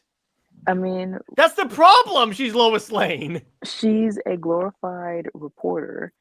And also, I mean, she was reduced in Rebirth as a glorified housewife baking pies. So, Yeah, exactly. So I'm like, oh, and that's the run that everyone loves in the Clovis thing. So you like it when she's just nothing but like subservient to Clark, to use terminology. Really? right. Oh, and Lois doesn't even do anything in the comics anymore. What's the point? Well, you notice, so they gave her powers because they don't know what to do with her. Then they took the powers away. We never saw her, then gave her powers back. Isn't that funny Right. how that works out? And once again, I believe Ace Ventura is going to make my point for me. How would you like me to make your life a living hell? Well, I'm not really ready for a relationship, Lois, but thank you for asking. And David Grant Lloyd says, always remember Jerry Siegel's on record for saying that Superman and Lois should never get married, because he was more in favor of the love triangle like being a thing. And in other words, Lois, Superman, and Clark. But it's like eventually it's like that wouldn't last as long as like that. But yeah, don't marry. Superheroes getting married, unless you're doing like an end of the universe story and you're going to reboot later, don't do the marriage thing. Or that it actually works like Aquaman and Mira, but Well, they the other are thing, the Britt, king. Mhm. do you know what they're setting up now? Carol and And Hal. Hal, that is correct. Carol and Hal are finally going to get married. I mean, that would have been. It was kind of lame that they didn't, announce it to be something. Well, technically it is because it's Green Lantern 600 and they did that with the solicits. The thing is that Green Lantern won't and Star Sapphire getting married won't get as many headlines, even if they did try and push it, as like Superman and Wonder Woman. Can you imagine the headlines if the headlines were Superman and Wonder Woman are getting married? You can't tell me that wouldn't sell out. I mean, as we did in our last episode of The Wedding, it would be something that would inspire real weddings because Superman and Wonder Woman has been a theme, of real weddings. Yeah, exactly. But DC is not creative enough to think about that. But and it's like the thing about it is that there are people that don't think Diana should date anyone in the Trinity, that they work better with platonics. And I'm like, okay, they work better as that. I let me put it this way. If you say that, like, I don't think she should date Superman or Batman because it's like they work better as friends, I'm like, okay, you know what? I can respect that argument because it's not like I think she should date Batman. No, if you're intellectually consistent in saying she shouldn't date both, okay, I'm fine with that. They threaten the Clark and Lois franchise identity. That's the point. And then Diana must remain a universal figure, not tied to a top male hero. Well, first off, these are the people that want her to be tied to a female hero or character. So, hello, have you looked in the mirror much? And Superman and Wonder Woman together changes global politics too much. A, no, it doesn't. And B, okay, so. It's so funny that you brought that up, that to say Clark and Diana don't work, or you don't want her tied to a hero, but yeah, you want her tied to another Cheetah! Or yeah. Actually, the Wonder Woman fandom would be happy if she dates anyone with boobs. That it doesn't matter. My Watch, thing is, you could give Clark boobs and watch all of them change their minds on SuperWonder. I mean, that's basically why they are okay with not Kara. And let's be honest, it's Kara. No matter what Tom Taylor tries to say, that's meant to be Kara. Exactly. I mean, the way she's designed, you can give her a different name, but that is Kara, which is worse because Diana and Kara's relationship in Prime Universe is that she's basically the mentor-mentee and also the aunt and niece type thing. But there's also a story where Kara says that she looks to Diana as like a mother figure. Yeah, Dave the Impaler. Plastic Man's like, boobs? I can make that happen. Yeah. But I'm all for my lesbians getting representation, but not Diana and Barbara. Well, here's the thing. Here's what these people don't realize. I'm gonna give you guys a little tough love. Not you guys watching the stream, because I know you guys are smart enough. And obviously, I'm not directing this at you, Britt. It's directed at the stupid people.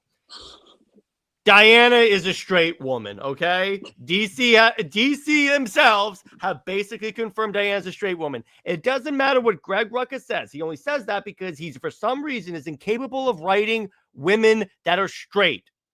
Case in point, his lowest book, or the fact that he identifies as a spiritual lesbian. And I go, doesn't that mean you're a straight guy, though? I'm like, I don't understand what that means. He definitely mean that because he writes women as a straight man would.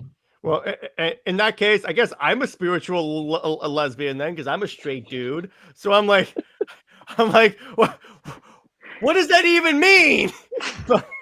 but it's like, don't go off of what individual writers say. Really, their opinion, unless they're writing the book and DC editorial acknowledges it, doesn't mean anything. Yeah. And second off, it's not Rucka's created character. It's one thing if he's talking about like Kate Kane, because he created that version of Kate Kane. That counts. That's fine. I'm like, okay, that works because that's your baby. But you're Dave the Impaler. I'm a lesbian with extra steps. Never change, Dave. Never change. Oh my God, that's so wow. good. That was good. Britt, I really love my audience so much. Yes. This is so good. But that's the point. And I'm gonna let you know a little secret. The people that want Diana to be like with a woman are the same people that put Clark and Bruce and Jason and all these other people in very sexually explicit and skimpy clothing and fan art because they think apparently gender equality means over-sexualizing the men as well as the women. If you're against one, you have to be against the other. And remember, these people are all, let me put it this way, the people that want Diana to be a lesbian, including Rucka, here's why they want it. Are you ready? Yeah. And John Jones, that's right. They just want it for the fetishes. They just want material for the spank bank. That's what they want.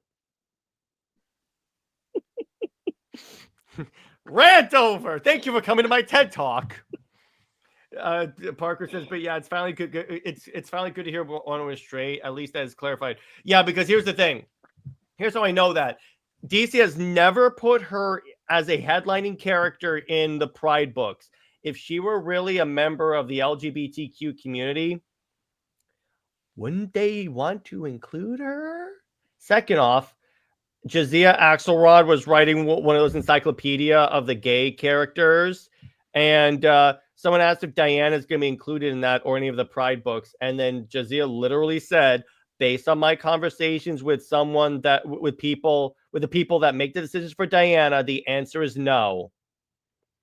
Why would they say no? Britt, why would they say no? Right. The only person who has written that, I mean, Diana, you can say that she is pansexual. But here's the thing. That doesn't, the way they mean pansexual means she wants to bang everything. I mean, that's only if you want to be like just so explicit and but here's the thing. Clark loves this world. Does that make him pansexual? Where's the dividing line? In a sense, with Clark and Diana loving humanity and loving Earth, yes, you can say that both of them are pansexual. Let me put it this way. In terms of pansexual, I don't mean like loving everyone as in like I appreciate the world. I would give my life for the world. They mean they want to have sex with everything. That's what these people mean, based on the fan art that they post on their profiles. I mean, yeah, the fan art, yeah, and based upon the explicit like terminology that they say about the male characters.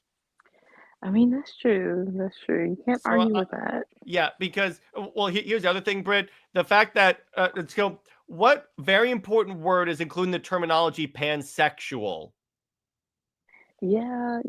The ending syllable. That's kind of key there. If you're talking about they all love the world, every DC character is pansexual then. Well, I mean, they could. Or Dave goes, or they really like pots and pans. Yeah, that's true. That's very true. Wow. I love you, Dave. My God. Yeah, it doesn't make any sense. If Diana was LGBT, then DC would confirm it as such. They've never commented on it. They didn't even do a social media post on the DC Instagram when Rucka said that. And notice the other thing. This character that that Rucka tried to force in Cassia, and that someone that Britt and I know and annoys the crap out of us and is kind of a toxic person has labeled as Diana's great love. She's never been referenced ever. Not since Rucka left the book. And mind you, Diana's gone back to that freaking island. I mean, she was only, Rucka's creation or whatever, and I can see why um it it's only if you have read, Rebirth. And Well, and the other thing, remember, that's the run where Rucka tries to imply that Diana has slept with every Amazon on the island. The people that are late that she considers her aunts and sisters. And before people say, well, that's just she's a character in Greek mythology, they all do that. Okay, so that's okay, but Diana being the daughter of Zeus and the Amazon's origin, the new 52, is not okay. yeah, the picking and choosing is a little like Pick you one. gotta choose If your you want to battles. go, if you want to go totally Greek mythology, that's fine. But you have to accept everything else that comes from that. True, it is a choose your battles type thing. Yeah, exactly. But unfortunately, I can't say this on Twitter because people would throw a fit. So I decided I'll say it on my show. I don't care. You guys will still watch me, so there you go.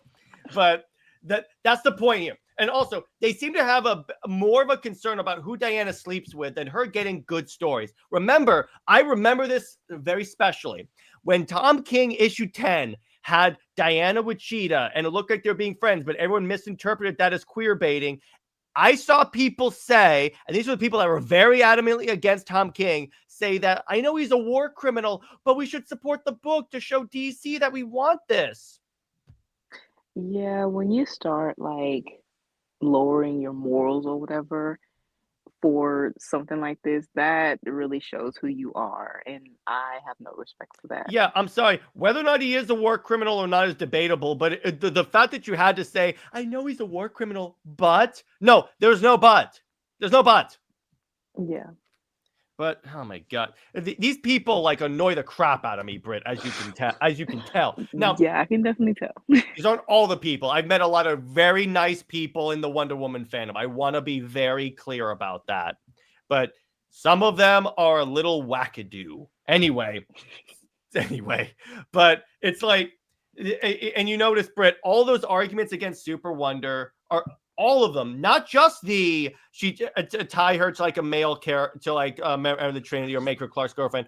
All of them are contradicted by their arguments about Diana being like wanting to date Cheetah or something like that. Exactly. All of them. Right.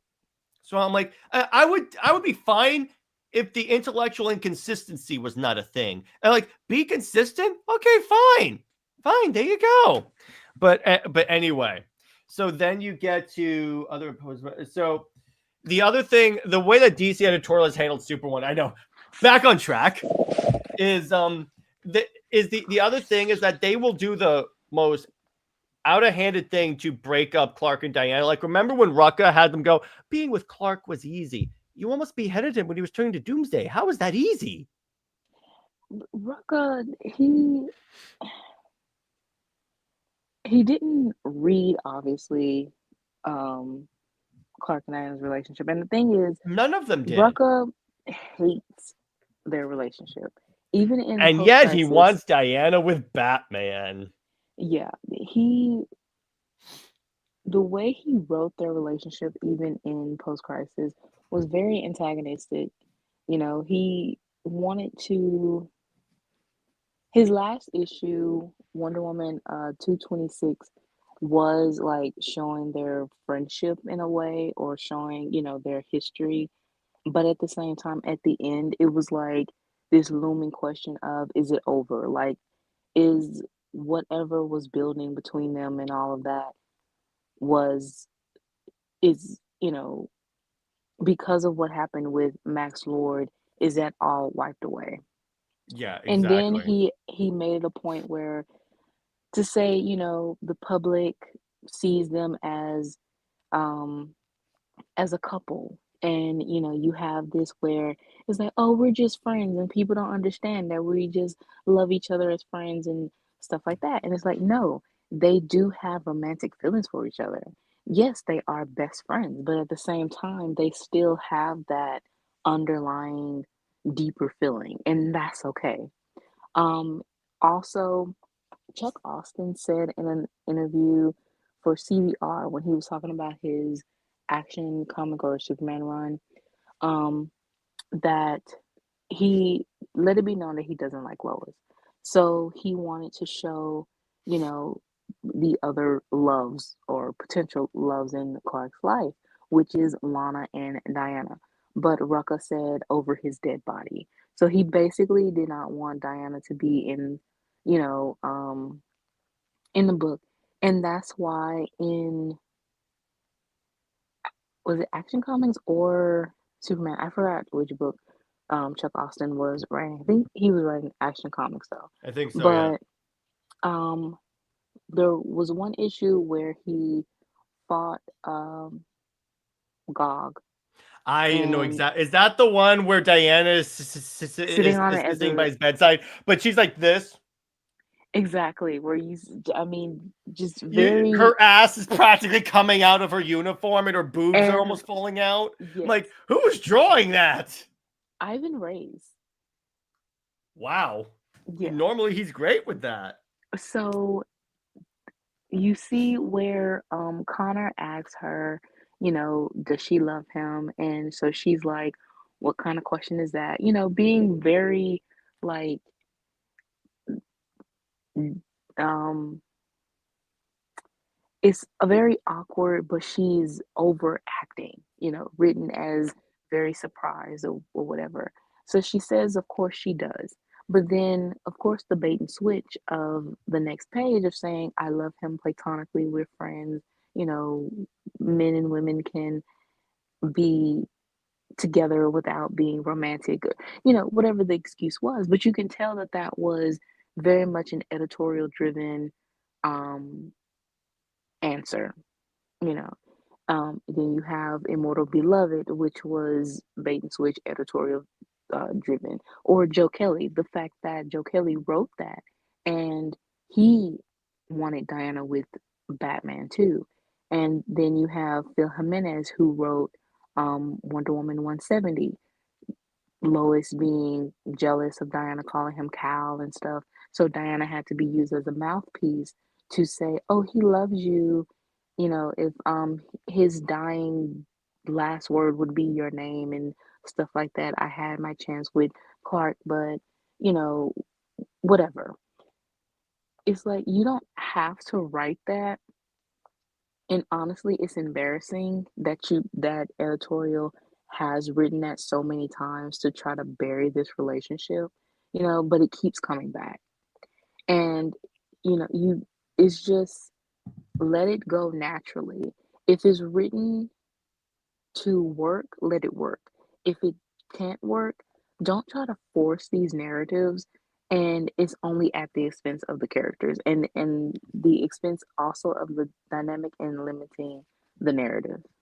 Exactly. So then we get to a lot of then we get to a lot of the same stuff with Doctor Strange and Clea. And Marvel editorial is very indifferent about this couple, and it's really like it's hyper dependent on really the Story is yeah, is exactly. basically like what direction they want to take the character, but at the same time, that eventually they'll get back together. So it really does not matter. Yeah, exactly. So that's the thing. That means there's no stakes. I mean, it is, but isn't. Yeah, true. Yeah, exactly. But it is cool that a lot of these couples have like couples that are like in their world. Like Hal has Carol, she's a lantern. Doctor Strange is Clea. Superman should have Wonder Woman. The Superwoman does not count. She is Zois. That's all she will ever be known as. I So then we mean, get she's also gender bent Clark because they're both mhm. reporters. She has the same exact powers. She has the same exact, costume. Even with people saying that Clark and Diana have the matching colors. Okay, Lois is literally just female Superman. I was on a show last night and we were talking about Lois's, and they were talking about Lois's outfit in the James Gunn Superman. I almost said, "Oh yeah, the dime store like grade school teacher outfit." I had to stop myself because I'm like, I don't want to start anything. I mean, she does look like a She kindergarten does. teacher. She does. That's what the costume. That's what the outfit really looks like. But as we know, as anti-cloisers, that's a term I am coining.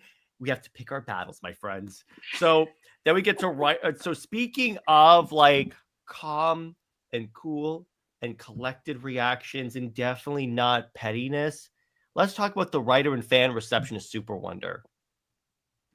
Oh wow, yes, everyone is very respectful. You know, it's kumbaya, um, Akuna Matata, you know, with the fandom. Um, love, the reception of the comments on Instagram, fan arts and everything like that. Yeah, everyone is very respectful. Mm-hmm. You definitely have not gotten the N-words to send you in DMs. No, no. Also the any other slurs, the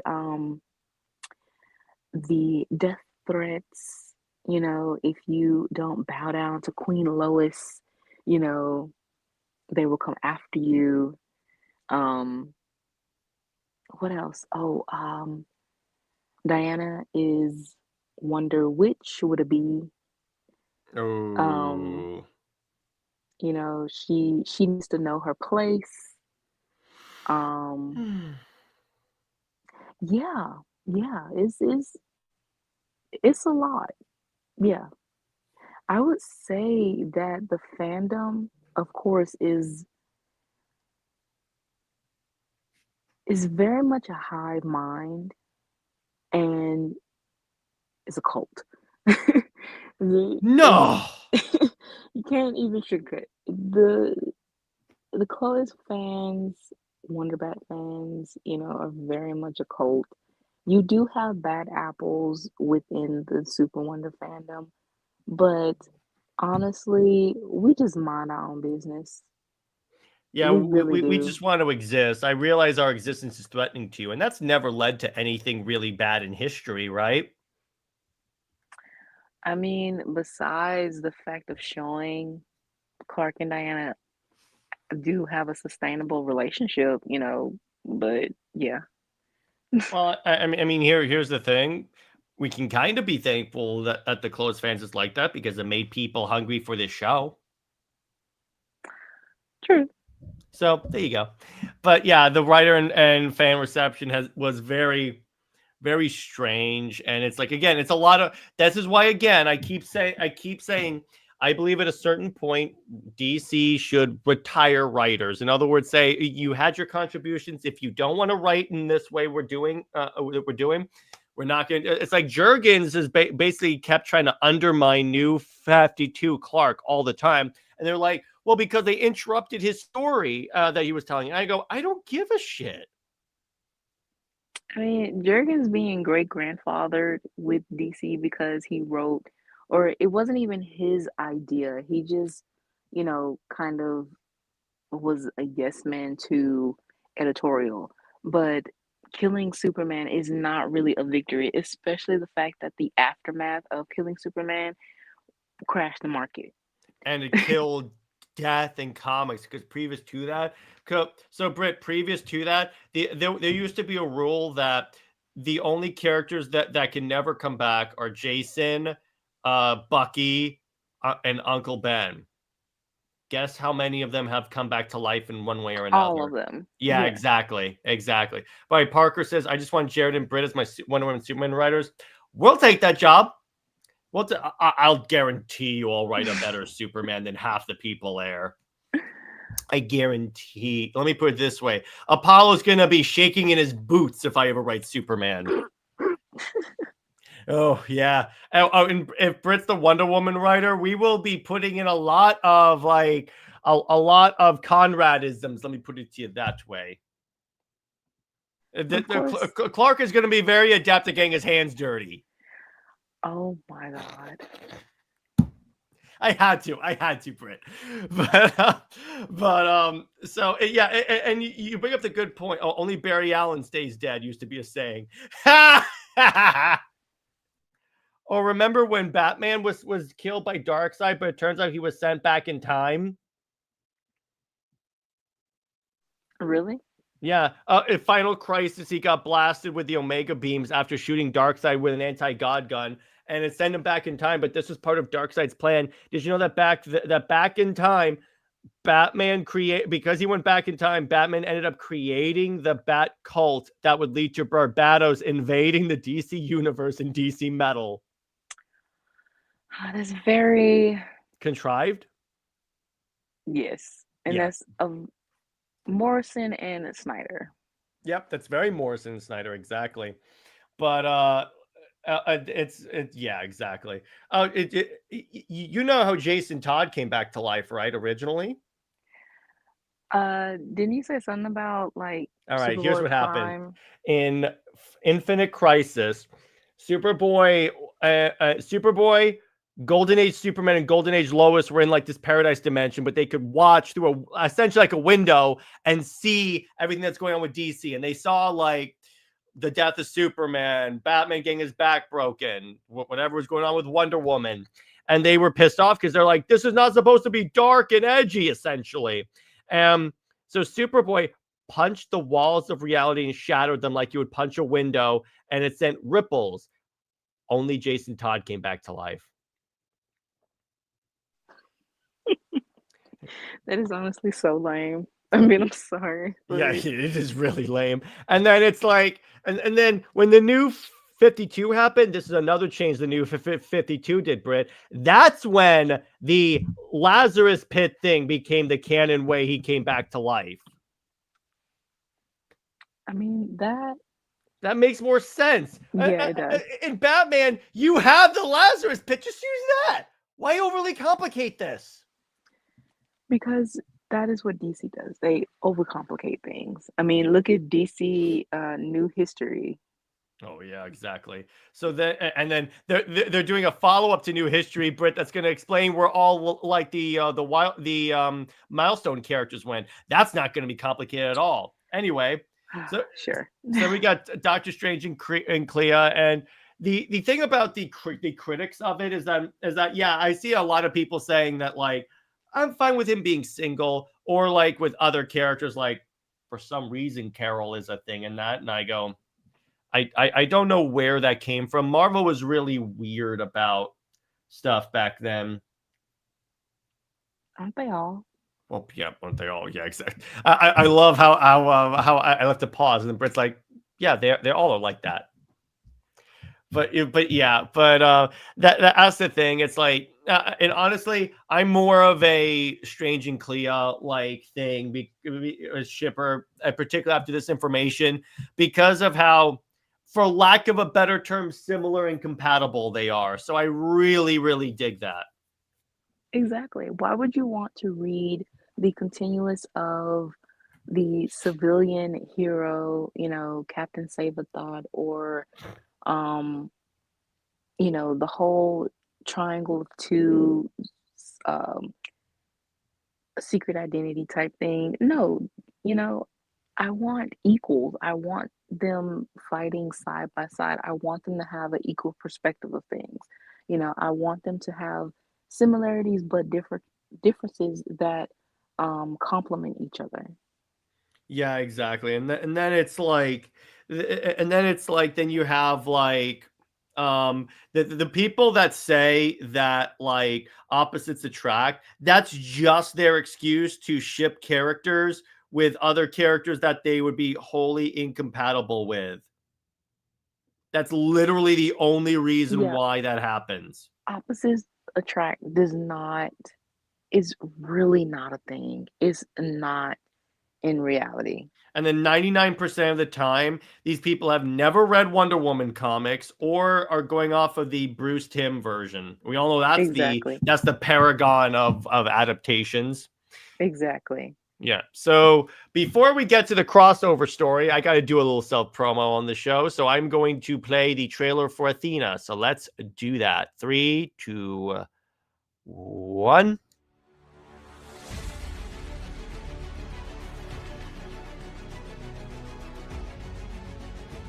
My home has been invaded, my people slaughtered, and I could not do anything to stop it. Not again. I will not lose another home, another family. I am Princess Lyra of the planet Sintragar, Athena, the goddess of thunder, and this is my story.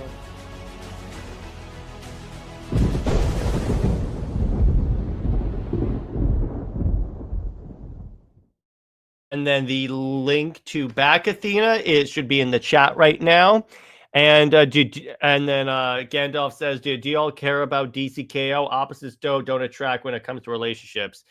Yes, and I'm really, in terms of, I'm reading it, but in terms of like actually reviewing it, not really. It's like, and here's the stupid thing about KO, Britt, and then we'll get to the crossover story. Because of the nature of like soliciting comics, they're spoiling who wins each match. Right. I mean, didn't Williamson say that it's now the purpose to spoil the story? So, I mean, it's pointless, but it's also just it's very much a teenage boy thing to have these characters fight. I would rather have this as, if you're gonna have the story, let this be adapted into the video game because you want, DC characters to fight each other instead of injustice. This would be the only positive thing that I have to say about this. But the whole Omega King and it being a Superman story and purposely having Superman be the winner or whatever, and basically glazing him as the all powerful and basically power scaling in a shallow way. I really don't care for that.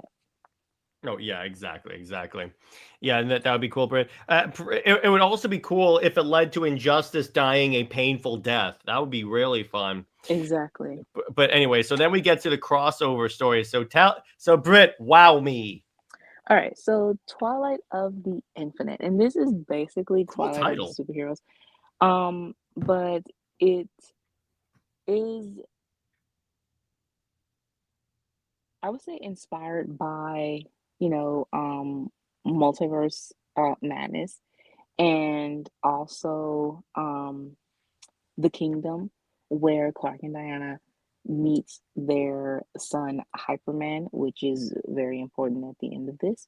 But the overview is basically Cersei, and she is, of course, trying to wreck everything with Mephisto and um, rewrite history where Clark and Diana don't exist.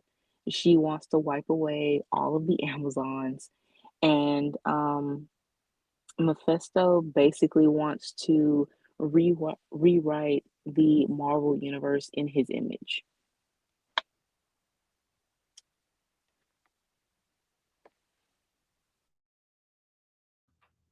That's awesome. And yeah, and by the way, great on the pronunciation. You nailed it. I'm trying. It's all good. There's literally a song on the internet. It was Mephisto all along. Yeah, and that's definitely something he would do. But yeah, I dig that. So continuing on to the fracture. Okay, so of course we have to have the way of how the portal opens. Yes, exactly. That is the only way these crossovers work, is a portal opening. Or, So there technically is an Earth. I think it's 724. That is the Marvel DC Earth. Really? Mm-hmm. Okay, so either a portal opening or this is set in that Earth. But fragments, start to appear, dissolve or whatever. They can see, basically their lives, battles, certain significant things come up and it started shattering, basically like a mirror. Hmm. Um, in Strange, he sees the same thing that, um, certain battles that he's had, certain important events with the Avengers, or, just anything within the Marvel universe, and also with DC. Clark and Diana are seeing DC side. So, this is when Cersei and Mephisto's, um, they have this sort of image that they combine together to show that something is becoming bigger. So they combine their powers.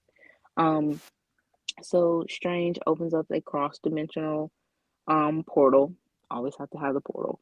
Hmm. Diana feels the energy. Clark, he hears the tearing of like worlds. So this can be kind of like if you can imagine, what happened in Crisis on Hmm. Infinite Earth, the um the animated Yeah. movie, when the whatever that was engulfing the earth. That's basically Oh, what's the happening. antimatter wave. Yeah, Okay. the Yeah. Yeah. the wave. That's basically what's happening. Um, and then Clea, she feels the sensory of um the sources and all are out of whack. So yeah, so they basically all come together and the war begins. Okay. And enter the infinite realms.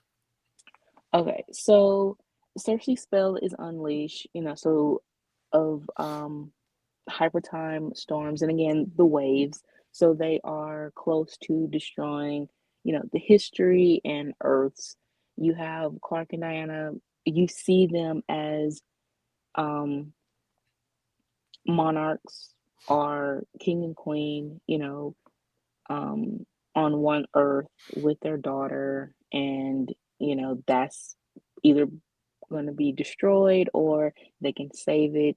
You see Clea and Strange, they basically see different um Earths of each other, how their relationship is playing on the multifaceted, way of their relationships. Yeah, exactly. And by so, do you like the image I picked? That exactly is exactly what they are seeing right now. We So are in sync, my friend. Because again, Britt did not give me images for this, so I was just like, okay, that one works, and it's like, wow. this exactly is the image that I was thinking of. So you have you so with this exactly, you Clark and Diana are very surprised to see, there is a reality where they are enemies. There's a reality where they're That just would be quite friends. the injustice. Well, yeah, they reality where, well, they can be evil and rule a an earth, just different scenarios they're seeing. Yeah, yeah, exactly, exactly. But yeah, so yeah, I figured based on what you were saying, I was like, okay, this is the one that I want to use. Yes, that definitely. But yeah, so continuing on. Right. Okay, the mysterious guardian. I could. This is the placeholder because for what you described, I I put together who it was immediately, but I was like, and originally I had the actual characters like image on this slide, but then I was like, don't spoil it. But then I Right. was like, where's an image of this of a character looks like this shrouded? So I was like, okay, I'll just go with with this image of Superman from Future's End. By the way, that's actually Shazam. Yeah, right. Um, Honestly, this is the best image that could go with, not really telling his identity just yet. Mhm. But yeah, so you have this mysterious guardian, and he is being very protective of Clark and Diana. He's not revealing who he is yet, only because he doesn't know exactly if he reveals himself will that mess up the timeline further? So he's trying to do his own little research or, contemplating, but he is, of course, being the guardian and the hero that he is supposed to be. Exactly. Next. Yeah. So within this, you have them finding how to um, defeat Cersei. Cersei is the one that kind of is the main villain. Mephisto is basically, at first he wanted to use Cersei as like his puppet, but I wanted it to be mainly a Wonder Woman villain, and she's the one that really shows herself to be this ultimate sorceress. So you have this battle between Diana using the lasso and then Clea using her sorcery too. So they combine powers as well. And especially with the lasso, that's very important. When, however, when Cersei's whole, she does unleash like her beasts or whatever that she has, so that Strange and Clark and the Mysterious Guardian is taking care of that. When Clark and Diana being the main targets, when they are about to be hit with, say, a blast of something, the Guardian protects them. And so, Which is as why I chose that image of the same Superman. right, so they are starting to really feel or figure out, okay, this person is definitely connected to both of us. Yeah, exactly. So, are you ready to reveal who it is? Yes.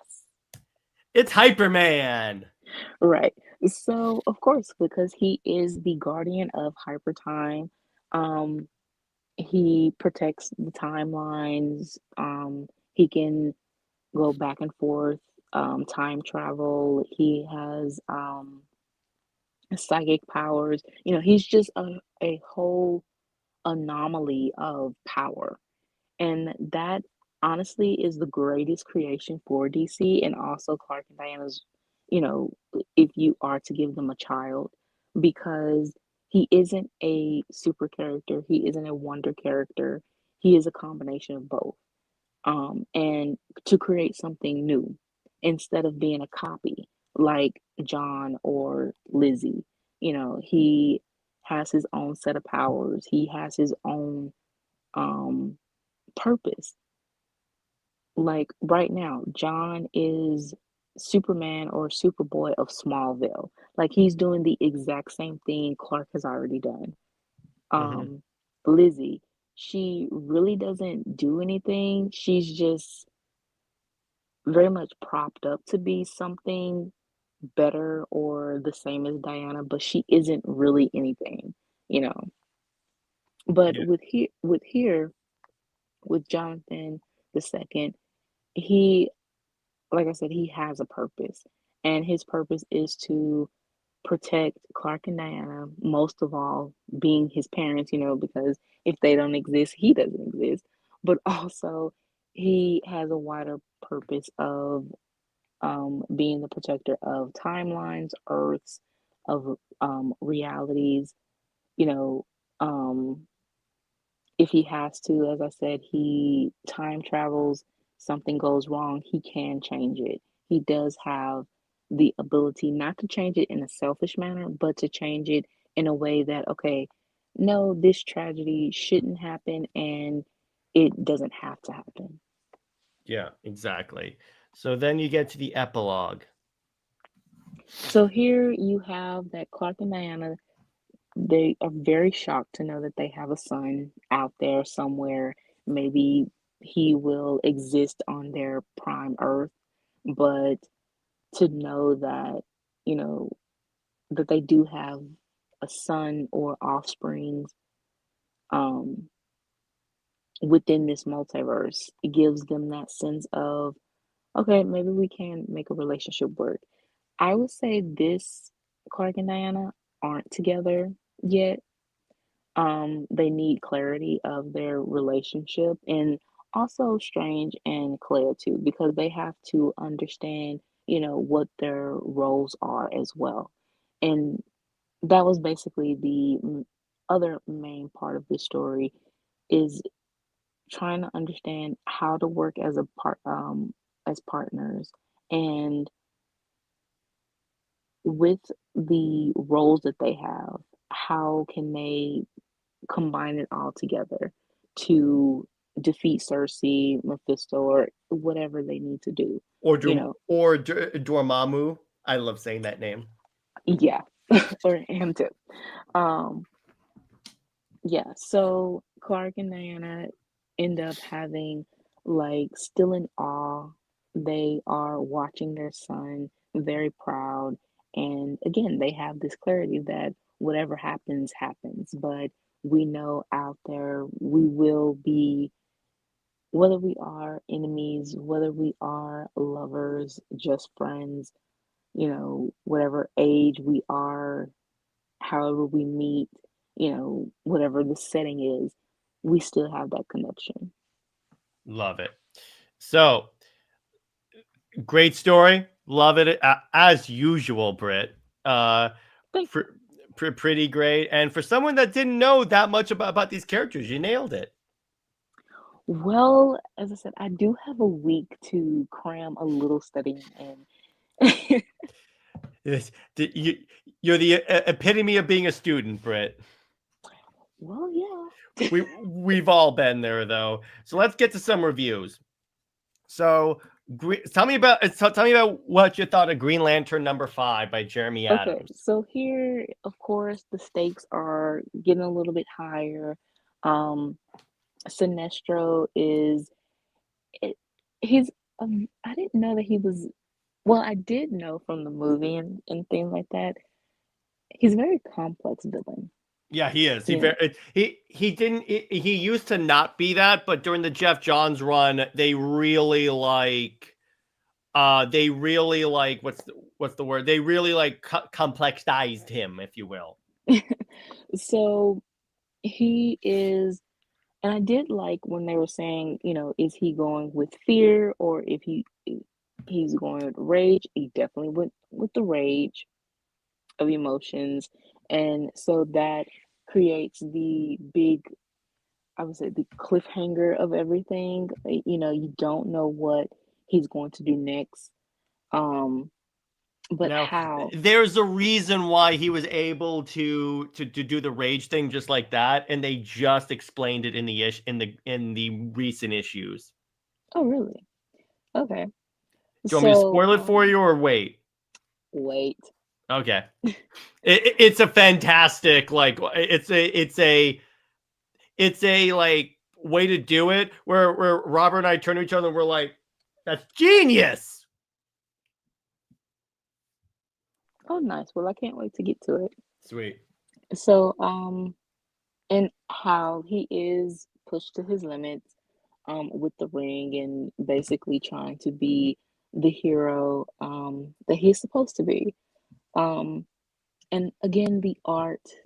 I love the art. Manico, man. Oh my gosh, Manico is I want Manico has done Wonder Woman issues before, but I want him to do like the main series. Right. And you do have how he isn't, as you said, he isn't the ladies' man or anything. He is definitely full of heart.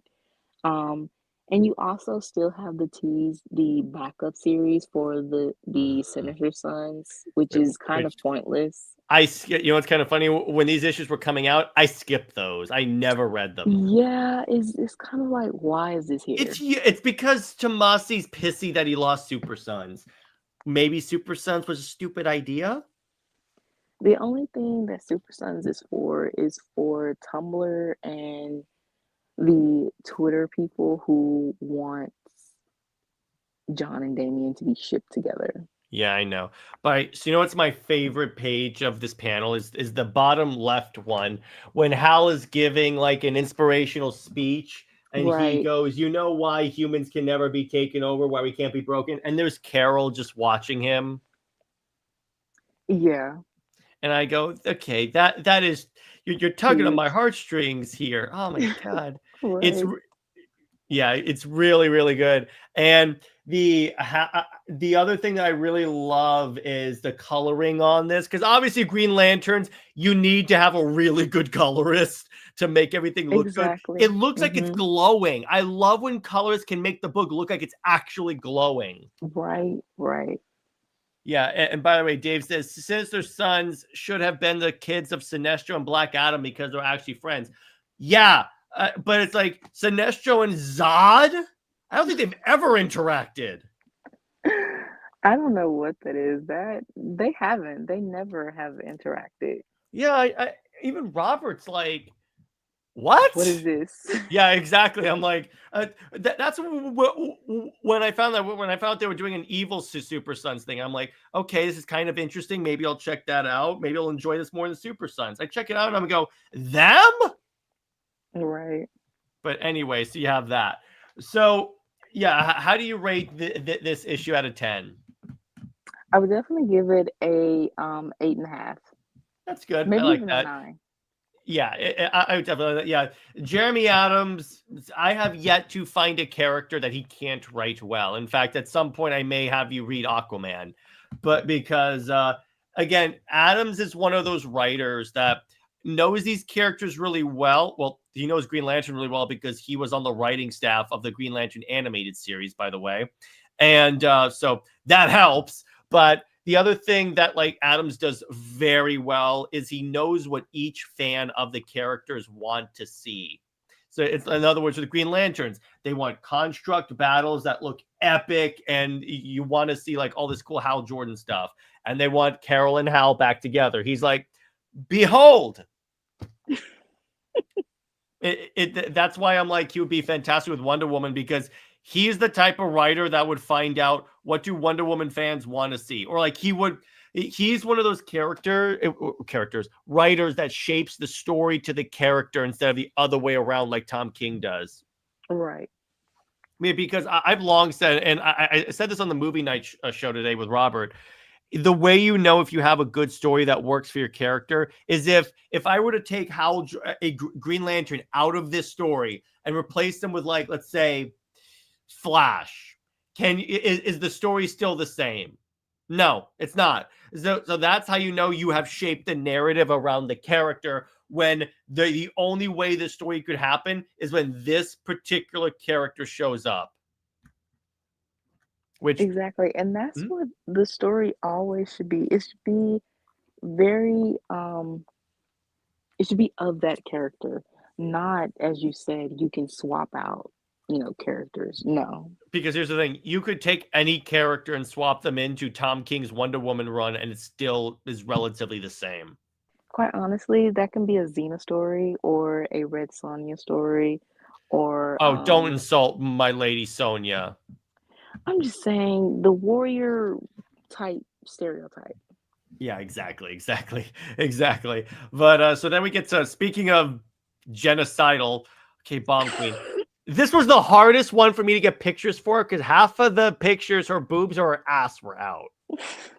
And I go, I can't use this because YouTube's going to ding my stream. So I like with this one, they give like more backstory on who Bomb Queen is. She used to be on a team called the Four Queens. There was like Drama Queen, who was obviously Kardashian. There was like Ice Queen and all the other Queen characters. And it's like she basically killed them all.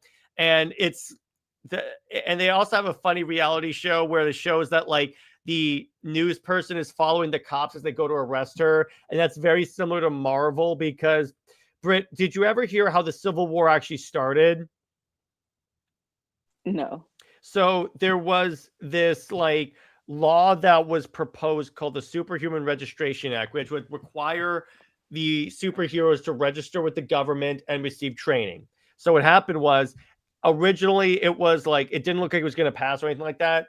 And like every law, you need an incident, like a flashpoint, if you will, to like get it passed.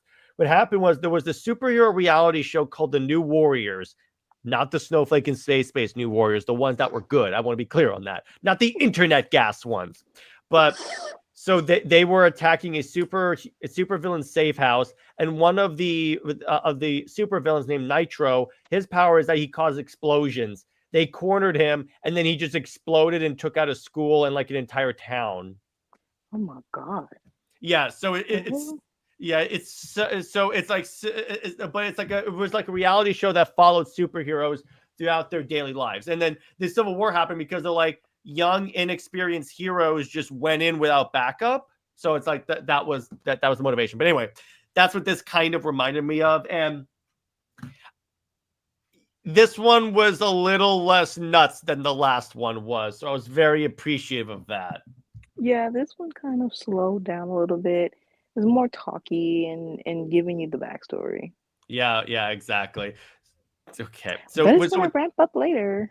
yeah, exactly. So in terms of how I would rate this one, I'm giving this one probably a 7 to an 8 out of 10 because I enjoyed this one a lot, and I like the backstory and everything. And it's like you're right. She is more of a complicated character than you would think in the first 4 issues. I told you. Thank you. So, Britt, it's time. Okay. So everyone, Tom King's Wonder Woman came out, and okay, first off, you know what's kind of funny? So, Britt, remember when we were all complaining that Emily showed up, did her thing, vanished, and didn't do anything? She did the same thing here. She finally did something. She got shot in the head. Right. In the middle of saying, do you know who my child is? She will rule. And then it's like, yeah, it's very unnecessarily violent. Thank you on that. And King apparently has a fetish for seeing Diana slapped in the face. Yes. And I can't, honestly, I think it's because the story is so boring that Saint Pierre's art is boring. Like his here's the thing though. Her face, she looks drunk or high. And I can't stand that damn ponytail. Like the braid. Why does she have it now? I hate it. Like, please let it go. First of all, it looks like she has she has a buzz cut and just like attached is a ducktail, is a long ducktail. Mm-hmm. They're never going to like make that a permanent thing because it looks ugly as hell. I mean, maybe any other like artist could make that work as a ponytail, but no, this awful. It looks, it doesn't need it anymore. And then it's like she basically again tortures Mouse Man, and like she goes on your knees, and then she does and then she also does something that I've never heard Diana say. She goes, you threatened Steven's child. She has never called Steve Trevor Steven. No, she has. And that was, she called him Steven because of Rucka. Because she sounds so like... And again, King saying he based her speech patterns off of Gal Gadot is the biggest insult to Gal Gadot. Like, no, here's how I know you didn't do that. Gal Gadot, when she speaks, it's the warmest, most like positive attitude ever. Not whatever the hell this lady is, where she's holding an Uzi, threatening someone, basically like they're in a duel, and she's walking away. Then she deflects the bullets intentionally into his chest. She, in reality, shoots him. She does shoot him. Like, even if he did, he pulled the trigger, she still basically shot him. Because she could have deflected the bullets away. Yeah. And it shows, it's like, again, the only way that this story could ever work is if somehow he retconned it that this was a clone of Diana that was released by the Sovereign. No, it doesn't work, even with that, because you wasted so much time with this. No, see, here's the thing. That's what I could see him trying to retcon it to salvage, to like say, well, that wasn't Diana, that was a different person.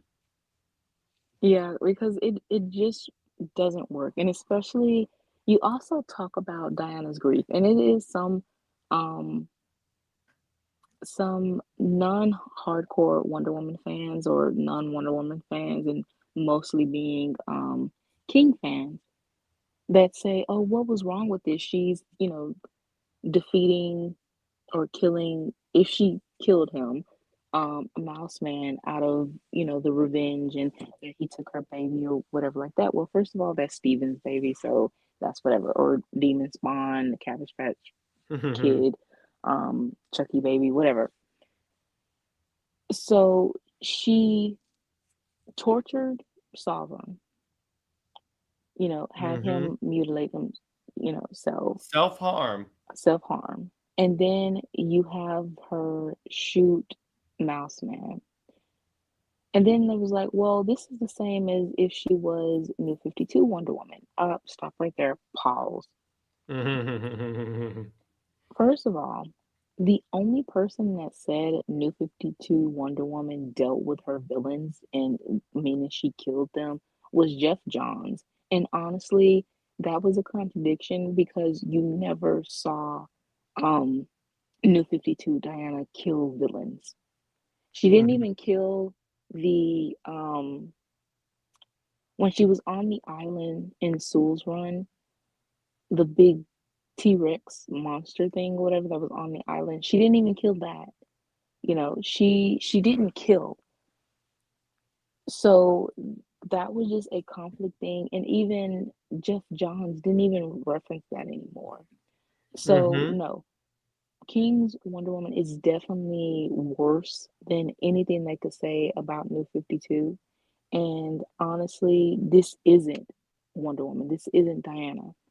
Um, to say that, like you said, based her speech pattern off of Gal is, yeah, it's definitely an insult, but it's also, he is influenced by 1984 because that is the movie that he watched. I think he said that he watched. So Diana's obsession and everything for Steve is based off of that.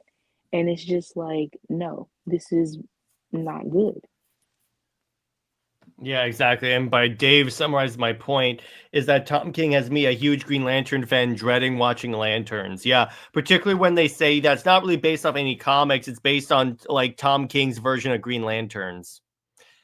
You have no idea how much not of a flex that is. Right. Like, that is the biggest reason not to watch the show. And the other thing, here's the funny thing, Britt. So, is Diana then going to, you notice how Diana never asked, "Where's my child?" She, well, Also, remember, all of a sudden King retcons that the Sovereign and Mouseman had an arrangement for Emily to be on the island. And I go, so no matter where we go in this stupid run, we can never escape that old prune man that is obviously a Tom King self-insert. right. But also, you know what's weird though? What? Is that Diana did not like have a moment with Emily. She didn't even have a moment with Etta. She showed up and then it was like the next issue, she's going off to do something else. But also, we saw that one of the mouse men, like soldiers, had Trinity, but then in this issue Etta has her and they are in the woods or whatever. How is that possible? Yeah, exactly. Like, what happened within the time of the soldier having her and then Etta somehow has her now? No, I think what So happened is the beginning of this issue is showing what happened before that scene that we saw in the last issue.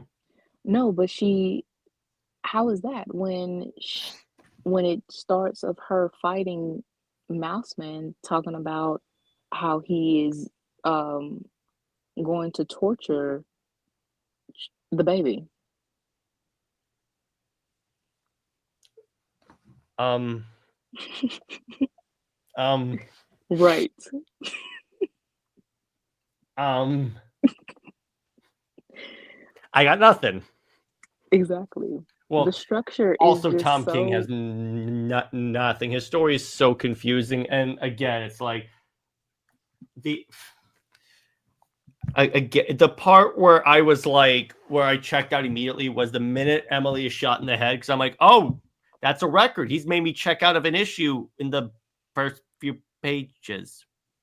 and that doesn't make sense because does that mean if Emily dies, so like Robert and I have what the theory that that matriarch happens because because the daughter is pissed that Diana didn't protect her mother. okay, that makes sense, and I would want to probably, you know, kick or whatever this Diana's ass, for sure, yeah. But it still doesn't make sense if she were to have, I guess, taken her to the island, like the Mhm. mascara to be raised or something. Like it just doesn't make sense. How does she turn into matriarch, you know, if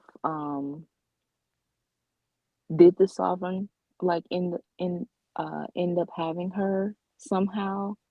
You know, it I just doesn't don't make sense. know. Britt, this entire saying this doesn't make sense implies that there was ever a time where this made sense. True, That's the true. problem. None of this has made sense. And whenever you're reading a Tom King book, you end up in such an existential quandary that you start to question your own existence. But Like, the is any of thing this real? is, Are we in a simulation? what's weird is how DC knows people hate, like heroes in crisis. And Yeah, it got retconned out easy. And even King knows people hated it. He admitted it. so it's like, why are you continuously ruining Wonder Woman? Because because there is the old argument, well, that was editorially mandated. No, this is not editorially mandated This at all. isn't no, but it's well, I wonder how much of an editorial thing that our good friend Brittany is on this series, or if she's just an absent editor. It feels like just being absent. Well, yeah, and you know what's kind of funny? She edited she's one of the editors of the Superman books, and the Superman books are good, so she obviously has a preference. So she doesn't care about Wonder Woman, I mean, that's pretty which is sad. hilarious because she's the head editor of the Wonder Woman group. Which is pretty sad. I mean, you would think that you would care for Wonder Woman. Like, But yeah. no. And the only reason why King can get away with this BS is because he's close friends, because she has edited every one of his books. No wonder people hate his work. This is awful. Yeah, Awful to like know. Robert and I did research into this, every single one of his DC books. This is okay. Now that says a lot. Yeah, so it's the Horsemen of the Apocalypse, or Horsewomen in this case. She's the not cool Brit. Yeah. Obviously, Yeah. you're the cool Brit. Just want to be clear on that. Exactly. Yeah, and currently, this is if Britt and I ever write Wonder Woman, this is gonna be the first thing we do.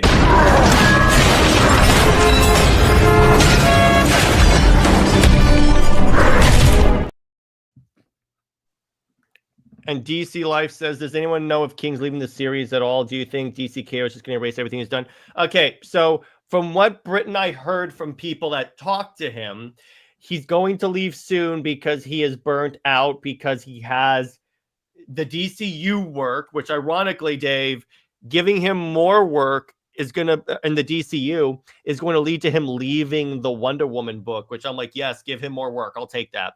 But that's so.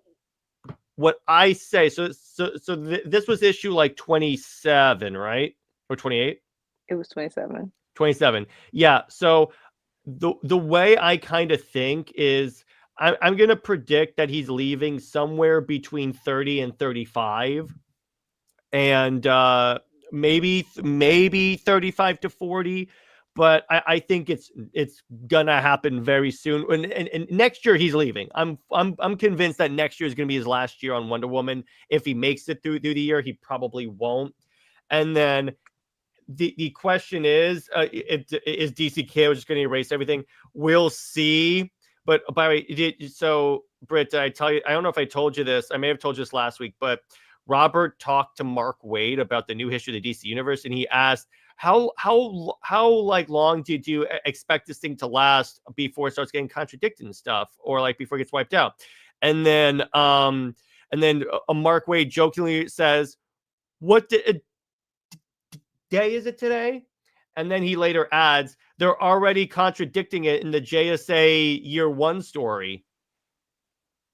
Well, yeah. That's edited by the same person who edited the history of the DC universe, Britt. Well, we knew that. Yeah, like... but it's like the point is like with KO, I'm not sure if that's going to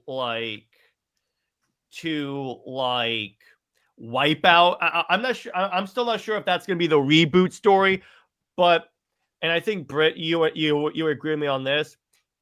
I think within the next year or so, DC will Flashpoint hard reboot. Honestly, no, I don't think KO will be their reboot. I think that it's going to just have it's basically just having that new initiative. The what is it? All in, forced It's like in, it's like whatever. Forced in, level up, I think is what it's called, or something like that. Whatever. Mm-hmm. It doesn't matter. I think they will try to have those books, see how far they can go with those. And then if that ends up tumbling, then yeah, they definitely have to have a reboot at some point. Yeah, exactly. And DC Life here's the thing. What's most likely going to happen is if King leaves, Sampere is going to leave as well, because very rarely does an artist stay on a book when the writer leaves. I mean, again, it's not like, King is a writer who you would want to follow.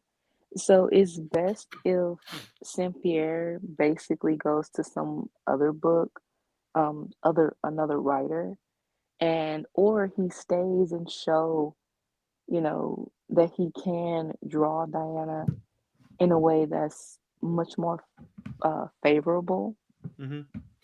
What I will say, though, a good way to send a message to DC: buy issues 29 and 30, because those are written by Stephanie Williams. And let me put it this way, I'm not saying that would guarantee that like Stephanie Williams would be like the next Wonder Woman writer, but if those things blow up, if those two issues do extremely well, and then it goes back to low selling with King, that's an indicator that the fan base wants another writer. Exactly. Even ignoring the absolute Wonder Woman consistently is in the top 5, because they could still say that's the absolute line. If this happens and those two issues sell very well, but then as soon as like King comes back, that will just send a very strong message to DC that the overall fan base does not want him.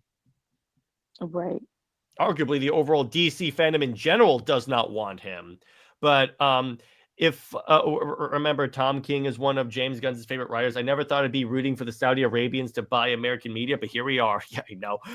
If post Flashpoint lasts as long as post Crisis, we have another 10 years before a hard reboot. But who knows? The comic industry is in flux. That's the thing. When with DC sales and like the main universe not selling, like flopping, let's be honest, the main universe across the board is flopping.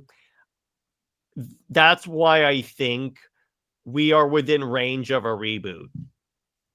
Exactly. I mean, the only thing that's holding up DC is their is Absolute. And even with the solicits, they basically it's the KO event, absolute, and that's it. Mainline, no one cares for. Even some people who were hyped were saying there's no big surprises for the main line. Of course not, because they don't have anything truly special. And yeah, it's good that Snyder is hyping up things, but at the same time, it's like you're just hyping up your friends, you're hyping up your own books, but you're not actually hyping up stories that will get people talking, like at least for the main line. Yeah, exactly. And it's like, no, the absolute universe is the one that's selling well. And I love where here's the thing about Scott Snyder. I loved when someone called him out and said, "Hey, can you stop showing your politics on your social media? It's going to affect your sales." And he shared like snarkily a picture of like the sales charts that had like DCKO and Absolute Batman up top. And I go, "Hey, bro, why don't you tell them that DCKO sold as well as it did because you offered those blind bag incentives?" Yeah, those do have. That's why that book sold well. Let's be honest. Yeah, when they have initiatives like that and, those Gimmicks. yeah, gimmicks and exclusive, I really wouldn't count those. And then Absolute Batman, I mean, as I call it, it's if Michael Bay and Frank Miller had a baby, and you know? then shared that baby with Scott Snyder. Yeah.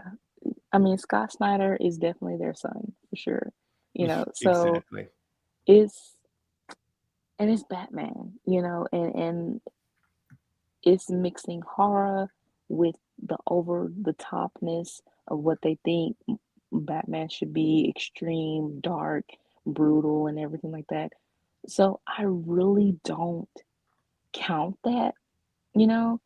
Um, it's just not something defining for me in a sense of actually telling a story of I know he said that he wanted a story about, corruption and a Batman that's within the modern world, but he isn't doing anything too political.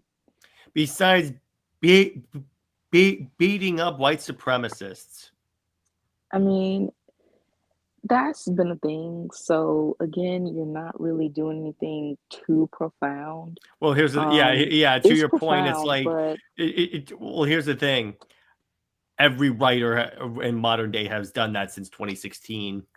right, is kind of like, can I have Batman actually give a maybe it would be boring, but I would want him to have like a speech or something, like show some diversity, show, you know, like, well, I guess we'll have to wait until the Catwoman solo, but her debut is basically her being the love interest, being her usual sex symbol self, you know, Hmm. that's it. But I want to see Selena struggle. I want to see her being, if she is going to be written as her prime self anyway, show her with the kids of Gotham then, like she was. But they're never gonna do that. But yeah, but I think that's a good place to leave it. So, Britt, do you have any stories you want to share with us? Right. So holidays are coming up. That means we have Shelter Story 1 and Odyssey, which I'm very excited to share those. I also have a couple of one shots still in progress, but almost complete. And also one story that will add to our Shelterverse multiverse, which is an adoption story for Diana. And it really is taking, Lizzie and the Super Twins, combining it and actually doing the adoption story right with respect.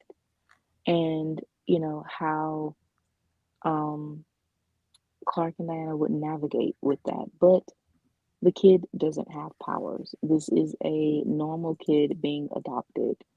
Um, and but it's also a child that needs to learn of her culture. She is adopted at 2 years old, so Diana will make sure that she knows of her culture. And I also have Wonder Woman threads for Twitter. Yeah, So the yeah. first thread is still the animated, rating the animated features. That should be up Wednesday, if not earlier. And then the next thread will be analyzing Rebirth. So yeah, I am going to be dropping a lot of truth bombs of what Rebirth actually was and how it's not Yay. the, you know, Hail Mary back to post crisis as everyone thinks it is. The next thread after that will probably be the analyzing New 52. Mm-hmm. And then I will put up the next poll of which thread will be after that. Oh yeah, I cannot wait. But yeah, so stay heroic, everyone. Remember, Lois Lane is Lois Lane, and Steve Trevor, Steve Never. She belongs with General Zod or Lex Luthor or Satan, either one. Zois and Max. Same thing. Yeah. By the way, Afterbirth, and they handed fans the mop. God damn You're it, Dave. on a roll, Dave. Oh my God, yeah. So is some Max a bat for life. I'll see you later. Bye bye.